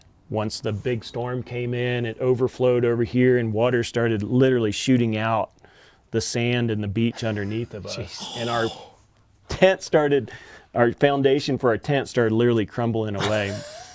And you're obviously in it watching this whole thing happen right below you. We basically almost lost a tent. We lost some gear out to the lake because it collapsed half of our tent. And while we weren't there, we were out glassing. Gotcha. Okay. And so anyway, we had to shift gears. And I was, anyway, these things are. I tell my wife and kids, like, type 2 fun, right? Yeah, it's totally. Fun. You know what that is? It's fun. It's not fun in the moment, but you look back at it and you're like, that was pretty. Yeah. Do that tomorrow. Yeah. We do it all over again, and it adds to the adventure. And we almost lost our tent. I'm glad we didn't. Because you'd have to air taxi out of there at that point, right? Well, we had a backup. We would have made it work. Okay. But we had a backup. We had a second teepee style tent as just a gear tent, cook tent, which I'm glad we brought. Yeah. That was super handy to have, where we could go over there and sit and eat and cook and keep a bunch of our extra gear in. Okay. So day 2, we got up, and it's just like terrible visibility. You can't hardly see. And so we try to go glass, and it's just, we're getting drenched, we're getting smashed in the face with the wind and the rain and freezing. So we were like, go back to camp, and it was a tent day. We had zero visibility most of the day. And so in the evening, same thing. There was a small little window. Last light, I went out just to glass, and it was my day as a shooter, day 2. Eric was day 1, day 2. And we had determined that if it's your day as the shooter and it's a bad weather day and you just don't feel like you get a hunt in, then you extend to the next day. So that's kind of what happened, because we hardly even got out of the tent that second day. Woke up day 3 of the hunt, and the weather was reasonable, visibility was fairly decent, and so we had this kind of routine where we'd get out of the tent, we'd walk several hundred yards down the edge of the beach because it's the easiest travel lane. You don't have to deal with the blueberry bushes and the alders and the willows.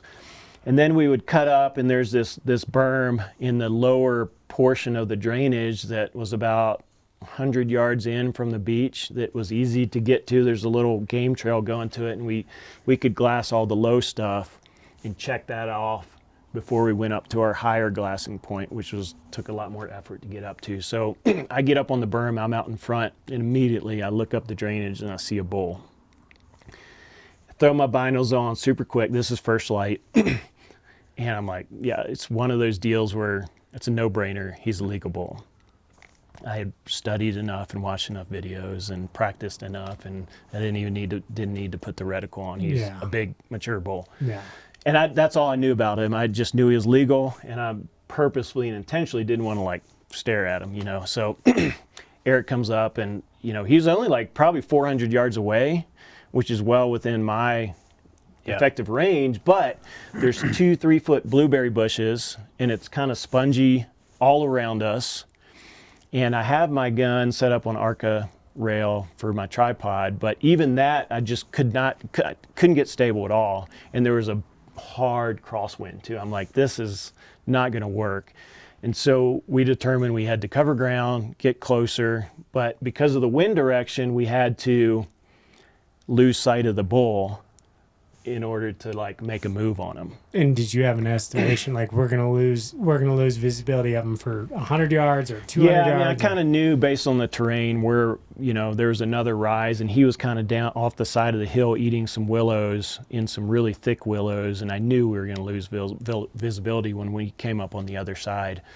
But it was the only approach based on the wind that we could make without him seeing us trying to approach. And so we were kind of, it wasn't ideal, but I'm like, I just need to get closer somehow to where I can have a better shot.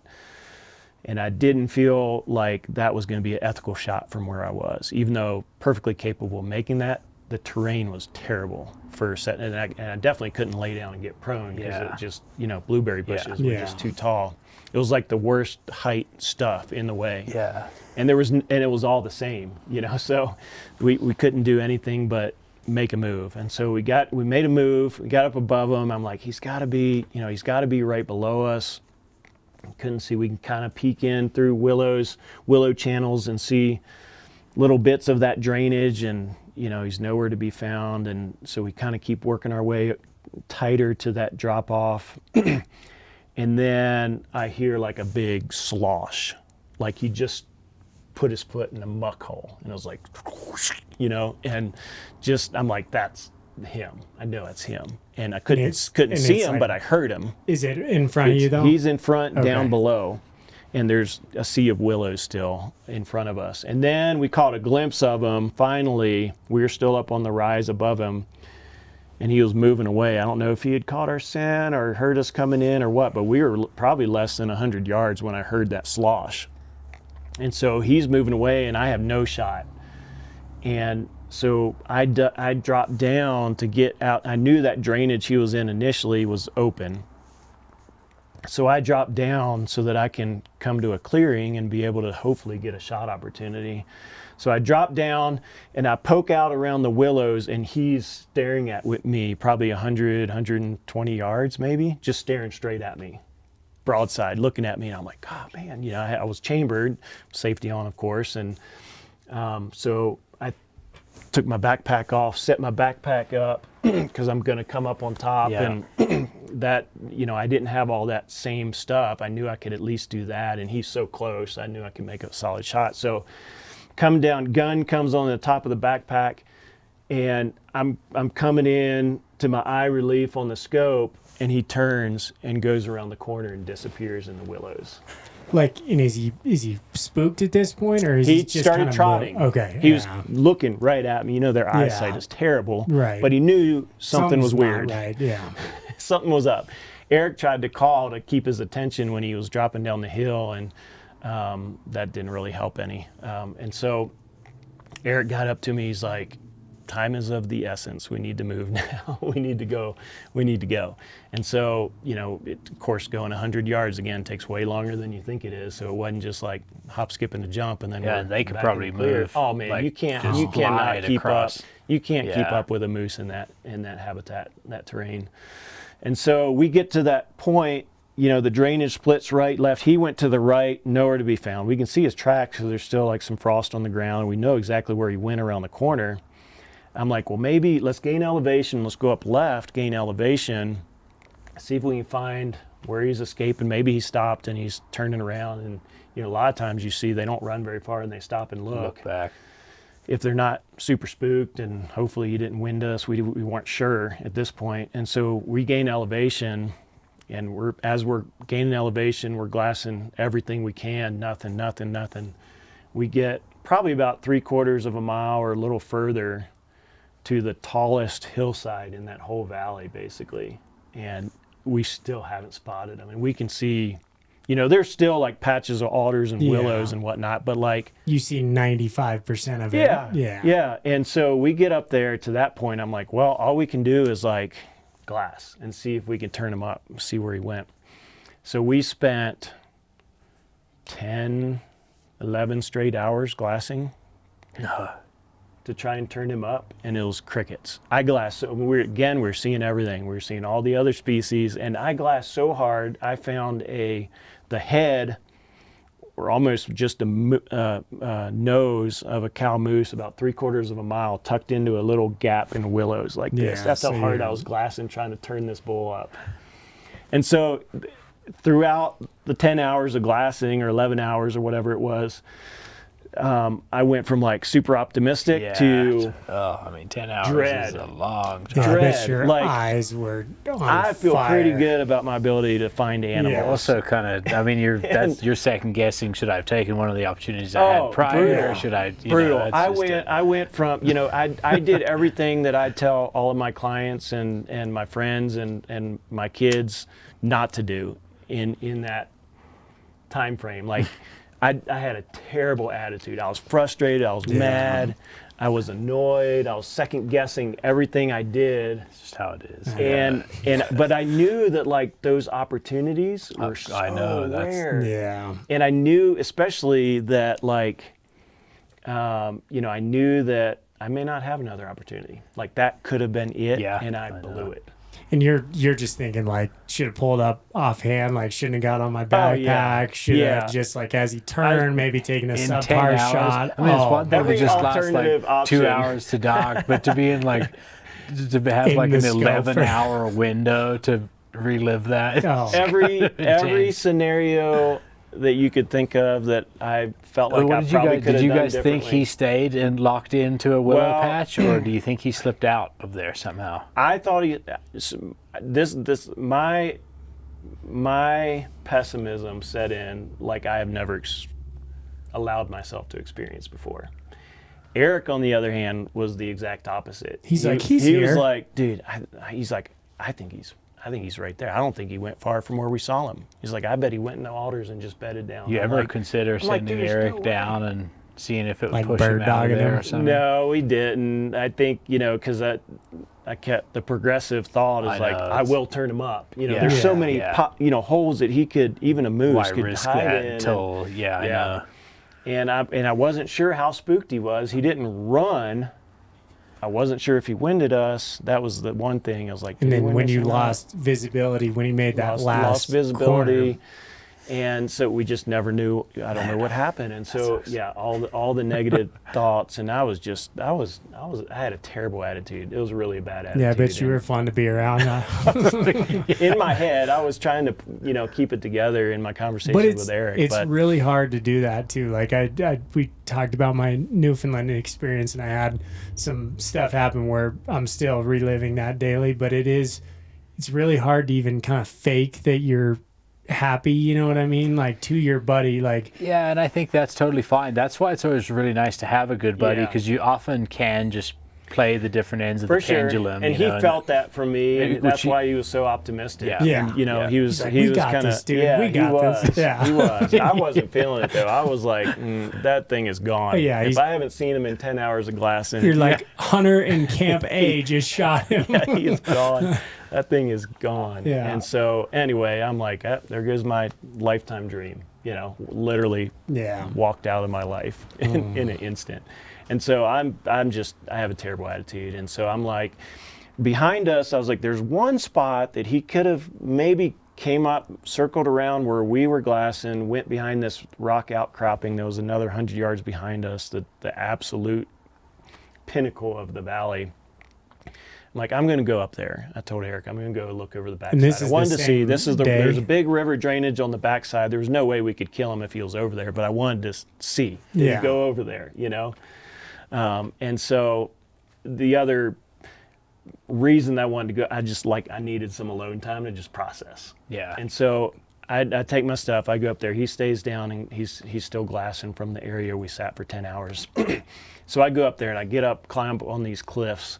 And it's, I sat down, I took a deep breath, and I'm like, and I'm glassing, looking for this bull, and I'm seeing more bear. And, I flushed out a bunch of ptarmigan, and it's like, there goes a wolverine, and there's some caribou we haven't seen way up on the mountain. And I feel like I needed to recenter. And for me, like the spiritual side of it is, I'm like, I'm sorry, God, I was an idiot. Yeah. I'm being an idiot, and asking for forgiveness and refreshed perspective. I'm praying for refreshed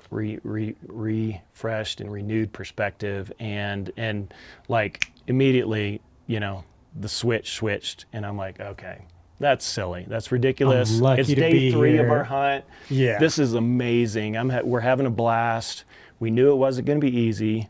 And we still have a lot of time left to try and get something done. And so I'm like, well, in my mind, I'm like, maybe we find him tomorrow and Eric kills him, and I'm going to be stoked. Yeah. And so I'm refocused coming off this cliff, because I just had this like moment with God and just looking over the landscape and recentering my perspective. So I come back to Eric. I'm like, hey, we've been up here all day. Let's go back a little bit early, and let's get a good meal in, and then get some good rest, and maybe we find him tomorrow and we make it happen. So I'm leading the way. We're coming out, and I'm taking I do this everywhere I go, even in places I've never been. Like, for some reason, my mind takes me to the same exact steps along the way to get back to wherever I go. And so I'm following the same exact path, and we get all the way back down to like where the bull, we first spotted him, and I step in a beaver hole that's like just big enough for my foot to fit in. And it came up to above my knee, and just my foot, and just jammed it. And I have some like lower back issues, and it just jammed my back. And I'm like, my leg could be broken. I'm not sure, because I hit hard. It was straight down in that hole. Good thing you had that renewed perspective before that happened, because that would have been. That might have been the loss. I was in pain, and Eric, he knows me well enough to know, he knows I was in pain, and I have a high pain tolerance. And he's like, dude, you okay? I'm like, just give me a minute. Yeah. I'm struggling, and I lost some gear. Thankfully, I held on to my gun, but some stuff went flying, and gathered myself, took a minute, picked up whatever stuff went flying, and I'm like, all right, let's keep going. And in my mind, like you said, I had this renewed focus and refreshed perspective, and so I'm like, course that's how the day's going to Yeah, end. You know, yeah, and I'm exactly. laughing about it. I know. I'm but laughing seriously, about if it. that would have happened before you had your moment on the hill, I would like, have been cursing, and I'm not a cursor. Yeah, so that would have. It would have not been good. Yeah. And so so anyway, I'm like, okay, let's just keep going. Yep, that just happened, and I may have a God's broken like, leg I at this got point. one I don't more know. for you. There's a possibility I might not be able to hunt. No. So I'm kind of limping our way down through, and I get no more than 50 yards from where I just fell in the hole. And I look towards, we're walking towards the beach, towards the lake to get back. And at this point, you've already passed where we initially saw the bull. I fall in the hole, 50 more yards, and I look down, and the bull is standing in a beaver pond in front of us at 87 yards, looking away towards the lake, away from us, broadside. That's crazy. That's just crazy. And I'm like, there's the bull, Eric. And I, but I had put like my suppressor off, so it was in my backpack, and I had the magazine in, but I didn't have anything chambered. So, and then I had my gun cover on, so I'm like frantically, yard sailing. I'm like, Eric, watch him, give me a range, and I'm not even looking at him. And so I somehow get all the stuff scrambled and Just pull your hood. There you go. So I'm scrambling to get all that stuff, back on my gun, right? And screwing my suppressor on at the same time. I'm, chambering around. Way more patient. I would not have done that. Oh, but it changes your trajectory. I mean, maybe not at 87 yards. I doubt it. 87 yards probably wouldn't have made that much of a difference. Yeah, that's a good point. And so at this point, I'm also like, I'm not even going to try to set up. I'm free-handed him, at this point. So he slowly turns, and I'm already up on his vitals, and he turns slow motion and looks straight at us. He's perfectly broadside in this beaver pond. It's a small beaver pond, and just boom, hammer him. I hear the thud of the bullet, and I know I hit him good, and I was pretty solid. He comes up out of there, and he's just like lumbering up out of the beaver pond onto the drier stuff, but it's like these rollers. And so he's kind of lumbering through, and Eric's just like, get another round in him, and so boom, he's running away, hard quartering away. Hit him again, I hear the thud. He's still running away. Eric's like, hit him again, and what everybody's telling us is like, you keep shooting until that thing is on the ground. 100%. Doesn't matter if it's an antelope, it's like shoot until it's down. And so third shot, boom, third shot, I know I hit him again. And then he stops, he's about 120 yards. He stops and turns broadside again and looks back at us, and then anchored him again on the fourth shot.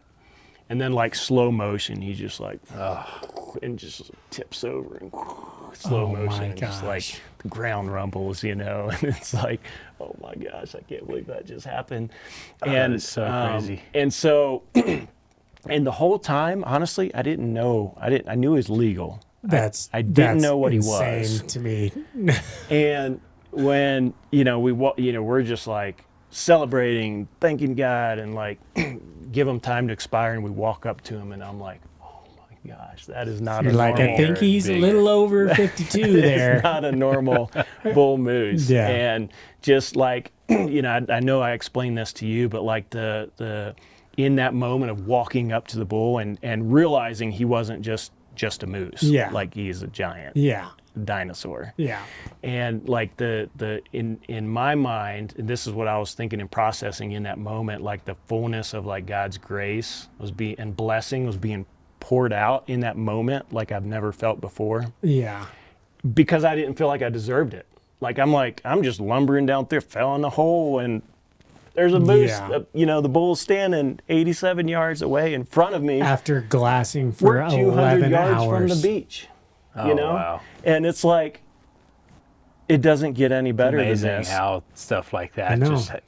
just like this roller coaster. It is, and it ends. and it's always like it's when so you crazy least expect it. Like I've always said, when you just let go, like you're just stressed. And you're like, I'm doing this. I'm here. And then it's like you let go.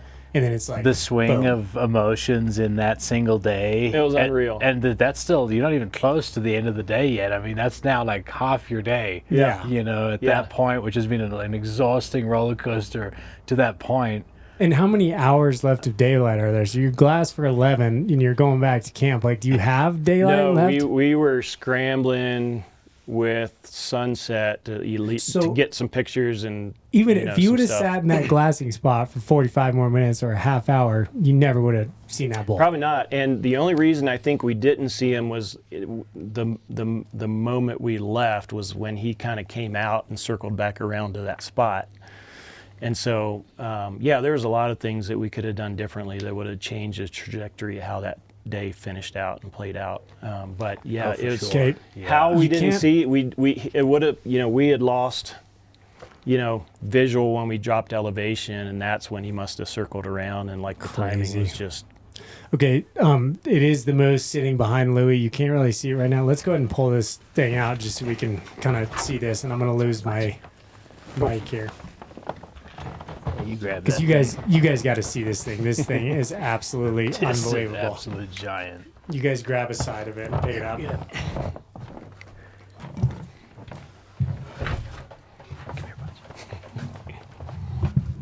And there goes Oh, my boy. mic. Monster. Yeah, it's One of the shots, I gave him a little warning here. The bullet's actually still in the base, which is kind of crazy. I think that was the third shot, but the other three were lung shots. And what's crazy is when I was scoring it for Lewie, it's got another bullet hole in him that came from a totally different angle. So that could have been one of those other camps. We have or no idea, but I something, don't 'cause think physically I could have done no, that. the angle's coming in from the bottom of the palm and the exits back here. But he's got some hose clamp holding that thing together. Thank God, because when I scored it, it was a little frightening. Score that thing. As it dried, Yeah. it I fractured. mean, it's just like it's a bucket list, but it's also just one of those like total once in a lifetime. 100%. Total once in a just lifetime. beyond Animals. beyond my imagination of what I could have come home with. Perfect. I mean, he's got it all: palms, points, Yeah. brows. I mean, width. So a big fold in yeah, there. yeah. Yeah. Fold on this It is side just too. Absolutely incredible. All right, good. I just wanted everybody to see that before we. No doubt. Continued That's on. why I didn't need to measure him up through my reticle. Yeah, I can see why you didn't have to do that. I can imagine the feeling you had when your buddy like put that and you had it on your back and you could just like take its weight for, obviously there's lots of meat packing going on. Oh but yeah. that kind of like that feel of that, incredible. Yeah, so Incredible. here's the crazy thing is that the only legal bull we saw in 16 days in the field. The only sour part of that whole experience was that my buddy Eric didn't have an opportunity to kill a moose.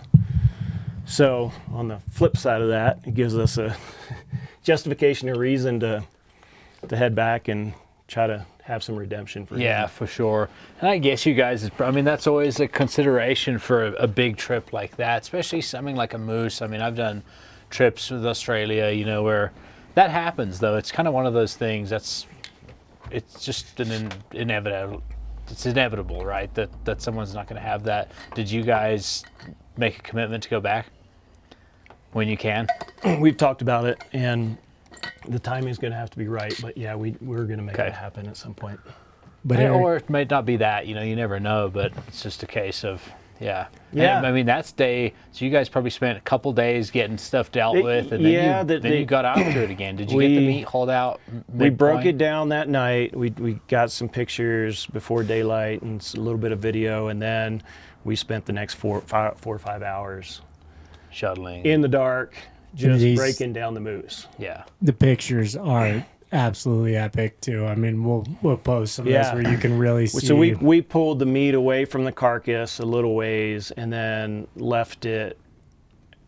Had a few hours of sleep, and then came back in the morning because we had already contacted the pilot, saying, "Hey, we got a wanting moose him to and- come fetch yeah, just the meat. get it as quickly as possible." Will they deal with it, or do one of you have to go back, get it situated, and We- then come back to camp? We or- situationally we had a pretty sweet kind of scenario. The pilot was dialed in to deal with it. He has a walk-in cooler at his place, and so he was just able to take it right in there. And Perfect. There's a little extra charge here and there for all that So stuff, you guys but just saved it was some worth for it. camp, and Yep, had him take we the saved rest. some camp meat, and he take the rack as well. I guess he he probably took did. everything. Yeah. He took Okay. everything. So he came maybe about 1 o'clock the next day, which What gave did us the plenty pilot of think time. when he saw it? Yeah, well, he asked. He was like, "How wide is that thing?" And I was like, I think we measured him, like 65. And he was like, "Oh, I'm surprised it's that," because he looks bigger than he actually is width-wise. Yeah, but it doesn't matter because I have a 76-inch moose back here that scores less than this bull, and I mean he's super cool, obviously, but to have a full, like, there's not even hardly a distinction between his brow palms and his main palms. I mean, it's just unbelievable. Yeah. So it's we guesstimated maybe we took, including the hide and the skull, antlers, maybe 970 pounds we packed to the beach. Okay. And then we ended up having 570-ish pounds of meat, boned out meat from this thing. That's awesome. Crazy. So we donated some to some locals there that the pilot knew, and then we brought back 400 pounds probably and split between the two of us. That so is it's a lot. undertaking to It's a lot of take meat. that much meat on a plane. Yeah, it was crazy. So What's your plan ultimately? I'm assuming you guys caped him, and you were thinking like a full shoulder mount. Well, he wanted a Euro. I well, I pretty didn't know, partial to Euros, but the pilot advocated because it wasn't barely going to fit in the plane. So he's like, if you're taking a cape, you should probably cut that off. Otherwise, he'd have to fly it under the plane, and it wasn't ideal to do that. So so anyway, he kind of had me cut it off there at the beach, And mind you, Lewie has no place to hang this I moose. have zero place. I have He's no got place to hang two it. different houses that he could potentially hang it in, and neither one of them are going to fit this moose. So, fit it. Yeah. No, I have no, but I know I gotta do it. I gotta. I told him I'd love to hang it in here, but I don't have room in here either. Where's it gonna go in here? Yeah. But anyway, So- so I am going to do a shoulder mount of some kind. I haven't, Okay. You got time. I got time. Yeah. I haven't fleshed it out. So for the score people, I scored this for Lewie, and we actually went back and scored it again. What was so 65 wide? What was the final score? I think we kind of had two like gross scores, but we took the smaller gross just because it wasn't going to make a difference with the deductions. But Right. I feel like it was 146. No. 146 was that first one. And then, 246. sorry, 246. Yeah, 246. And then 244 was the other number we took just because it wasn't going to matter with deductions. Less deductions. Yeah. And I think the net was 239, right? Yeah, Or right, almost, yeah, right about- just a smidge yeah. under two. Which, I mean, for anybody that knows moose, nobody really knows how to score moose unless you're doing it often. Guys, that is like, I think 220 is the minimum for Boone and Crockett. Like, it is huge. It is well above what that threshold is. And I've talked about Likely one of the biggest bulls killed in Probably- Alaska that whole year. yeah, and it's and going to over be a few years. it's for going to sure. be, I think we kind of figured based on the scores that are available, it'll be top 20 in the world ever killed. Yeah, it's interesting that I did. I don't think I told you this, but I did a quick like SCI score just out of Yeah. curiosity's sake because Yeah.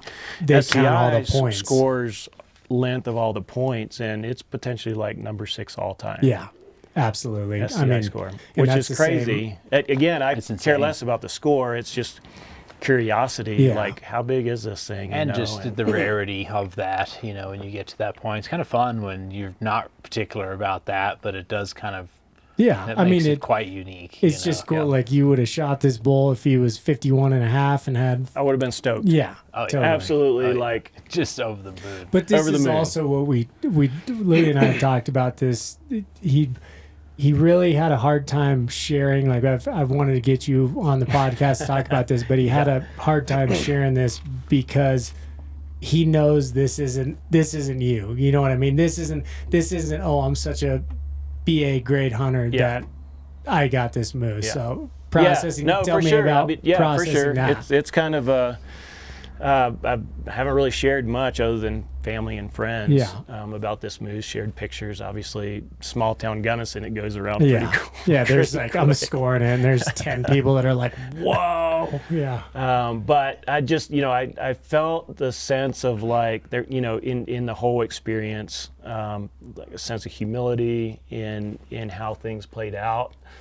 And I didn't want to like share this to be like, look at me, look what I did, look what I did. Like you said, I'm an awesome hunter, look at me. And that wasn't what the experience was for me. It was more about like grace, and blessing, and not look how good of a hunter I was. Cause I feel like I didn't do much. It was like, you honestly messed screwed up. Yeah. Screwed and up I had a for terrible while. attitude, and I was an idiot. And the result is like a world-class animal at the end of the day. And you were even an idiot for having your suppressor off and your scope cover on and no chambered round. I should know that. I would never allow a client to do that. Yeah, absolutely. Yeah, wolf pack camp. Yeah, it is. That's what makes it fun. Yeah. It's those absolutely. things. But it's cool that you have that perspective to kind of come full circle, and because it's pretty humbling as well to kind of, even if you didn't show it to your buddy. I mean, I've had that before where you get like, you go a little bit beyond the limit, right? And then someone puts that just back in your hand, and then you kind of think back on like, and you're like, I was such an idiot for just some of the things but that happened, you know what I mean? It's happened to me I unfortunately haven't shown up such a giant moose, but lots of things in life where you can kind of get a little upset about something, and then the final piece of the puzzle gets given back to you, and you're it's pretty humbling. Yeah, like, absolutely. okay, and that's kind of like going all the way back to the start of the conversation. It's like what I value about outdoor experiences, hunting experience, fly fishing. It's like you learn lessons that you can't learn anywhere else. Yeah, for sure. And this was one of them. This is a big one. Yeah, this is a big one. Like, this will never leave. Yeah. This will change, and has lots of just little things you'll never do differently again. For sure. And I've had lots of failure over my hunting career. Lots of failures. Yeah. And I've been frustrated before, but this was like just amplified because of what it was. And I think like you said, it's this dichotomy of like the highs and the lows. Yeah. But that's what makes it worth it. Like you fly into Camp A, you go in, you shoot a bull first hour, right, of opening day. You're kind of going to be beating your chest a little bit, right? But you had to go through the struggle. Yeah. I mean, the big time struggle. I don't know if there's that many things in life you can do that have quite the full gamut of emotions that hunting does. Yeah. Right? I mean, can you think of something else? There's tears, the happiness, the anger. In the whole spectrum that can occur in a day. It's pretty rare to have something that will ebb and flow these different emotions, and the whole spectrum. I mean, it's the whole spectrum of them, right? I've never experienced anything like that, and I think that's something that's a little hard for some people that haven't done it for long enough to really see, especially when you're invested in it. The more you get invested, then the more you care about it. Yep. And then when good thing happens, it's just like the greatest because of the horrible things that you went through. It's totally two different ends of the pendulum, but you get the whole thing. And as you mature as a hunter, you almost crave that like type 2 fun and the disappointment, because it makes the high that much higher. That much sweeter. Yeah, for definitely. Sure. No, that's well. amazing. Shout out to your buddy as well, because what a great. Did you ever awesome. feel like he was like? Did he walk up like? Oh, oh my God. Oh, nice moose, Lewie. I've got some fun video, and it's also kind of the weird part of that is like in theory, it was supposed to be his day to shoot. But you got rained out on but we got rained out on day 2. So that's part of it. And that's why I also was like, man, and he was as a part of this experience as I was. Just aside from pulling you can hang it in his house. Yeah, he's got a nice spot for it. Oh, actually, good. All right, good. Yeah. No, that's awesome. No. Yeah. So Eric's awesome, and that's why I continue to want to have adventures with him is, like you said, you find a hunting partner that can balance you out, and you have the same like-mindedness on almost all pull you up and you avenues. down. That's a good dude to have with you. Absolutely. And that kind of goes back to what we first started talking about, that deer camp. I mean, that's just having that experience with somebody like that who'll never forget it. And he's probably showing this picture off of your moose just as proud for sure. as you are. You know what I mean? Like he was part of that experience. Oh yeah, 100%. It was a team effort all the way. So so lessons learned, right? Yeah.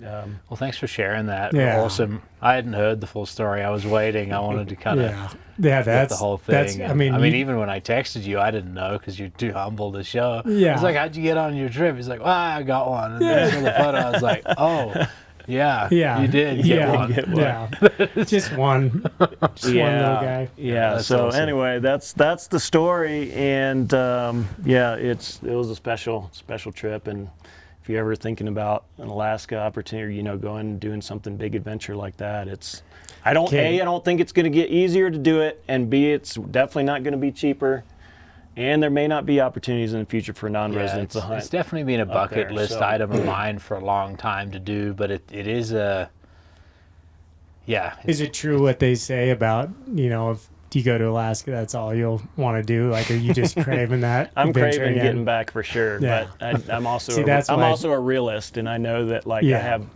realities that are gonna hold me back from doing that on a regular basis, at least this stage of life. But again, that makes it that much sweeter for when you get to go there. If this is something you just have the money to do every year, and you can pay an outfitter $30,000 to go, and every year you go and shoot a moose.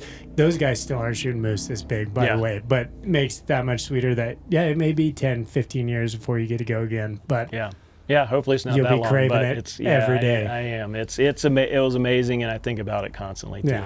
Yeah. And the fun part of that after process is here's how I do things differently. And here's how I change things to make our experience better and to be more strategic on this side. And here's the gear I would change, and here's the gear I wouldn't change. I've always loved those types of trips, because they are, for me, the whole hunt. Like, just the 16 days you spent there is actually just a tiny, tiny piece of it. That pot just evaporates pretty quickly. Yeah. But the years of preparation and lead up, and then I love that. And then the post, you've even to now, you're reliving it again. It's still part of the same.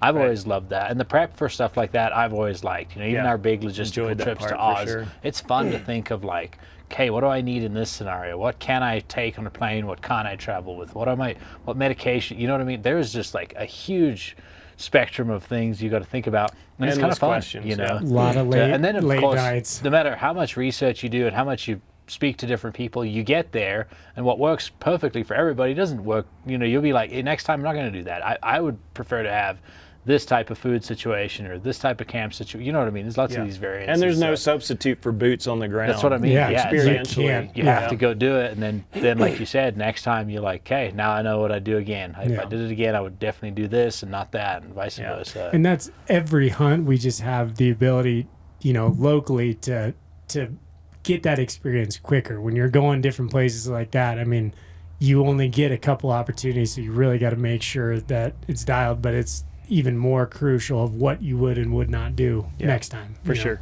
Yeah.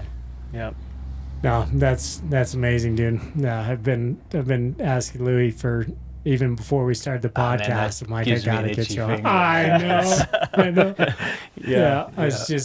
I'm honestly I don't know what it is, but every year I feel like I get more obsessed with hunting and my craft and the scouting and the process. I don't know. But this is the kind of stuff that keeps you going. For sure. The drive. Yeah. Yep. Well, good. I think that's all for us here. You got any other last questions? We could, wealth of information. Yeah, I gotta just I know. have you back on because there's so much you've done. We didn't even cover high country mule deer. Yeah. Some of your archie hunting. That's I know you are getting into whitetail. I've been doing that since I was a wee little fella. Connor and I are getting in the deep end a little bit on the whitetail side mule of deer. things. Yeah. Well, we'd love to have you back on and cover some more stuff when we get a chance. Yeah. Love it. That was awesome. Thanks for having me on. Absolutely, man. Congratulations. Enjoying listening to to y'all chat about stuff that we'd be chatting about anyway. Exactly. That's why we're doing it. We're like, Yeah. I got a more in-depth story on this moose this time than I did outside of this. So I really appreciate it, and we'll check on you. We'll try to get you on sometime in the next couple months again, because I think the high country deer thing would be a good thing, because that's one of Louis' specialties with AEI. And I remember when I came out for my first mule deer hunt, I remember like scouring YouTube, and I found a video of you That's probably killing way a bad. big buck up high, and I was jacked, and I didn't know you at the time at that point. And then So that's another thing. How do people find you? How do they that's watch a your great point. videos? Instagram. Yeah, don't watch my videos; they're bad. No, I'm just a hunter who posts some stuff occasionally. Yeah. But AEIOutfitter.com Okay. is the best place to get information as it relates to hunting in our area. So we got lots of options for you. So just takes a few preference points to be able to hunt, and if you got a lot of mule deer points and you're wanting to burn them, Look the you time up. to do it. Look me We'll up. put a link. We'll just Look put a us link up. on there Yeah. too for your website, the outfit. Probably business. I'll find his YouTube channel and put it up there. You can watch Louis. All right, guys. Awesome. Thanks, Thanks. man. Yep. Okay, thanks. Great to have you on. See you next week.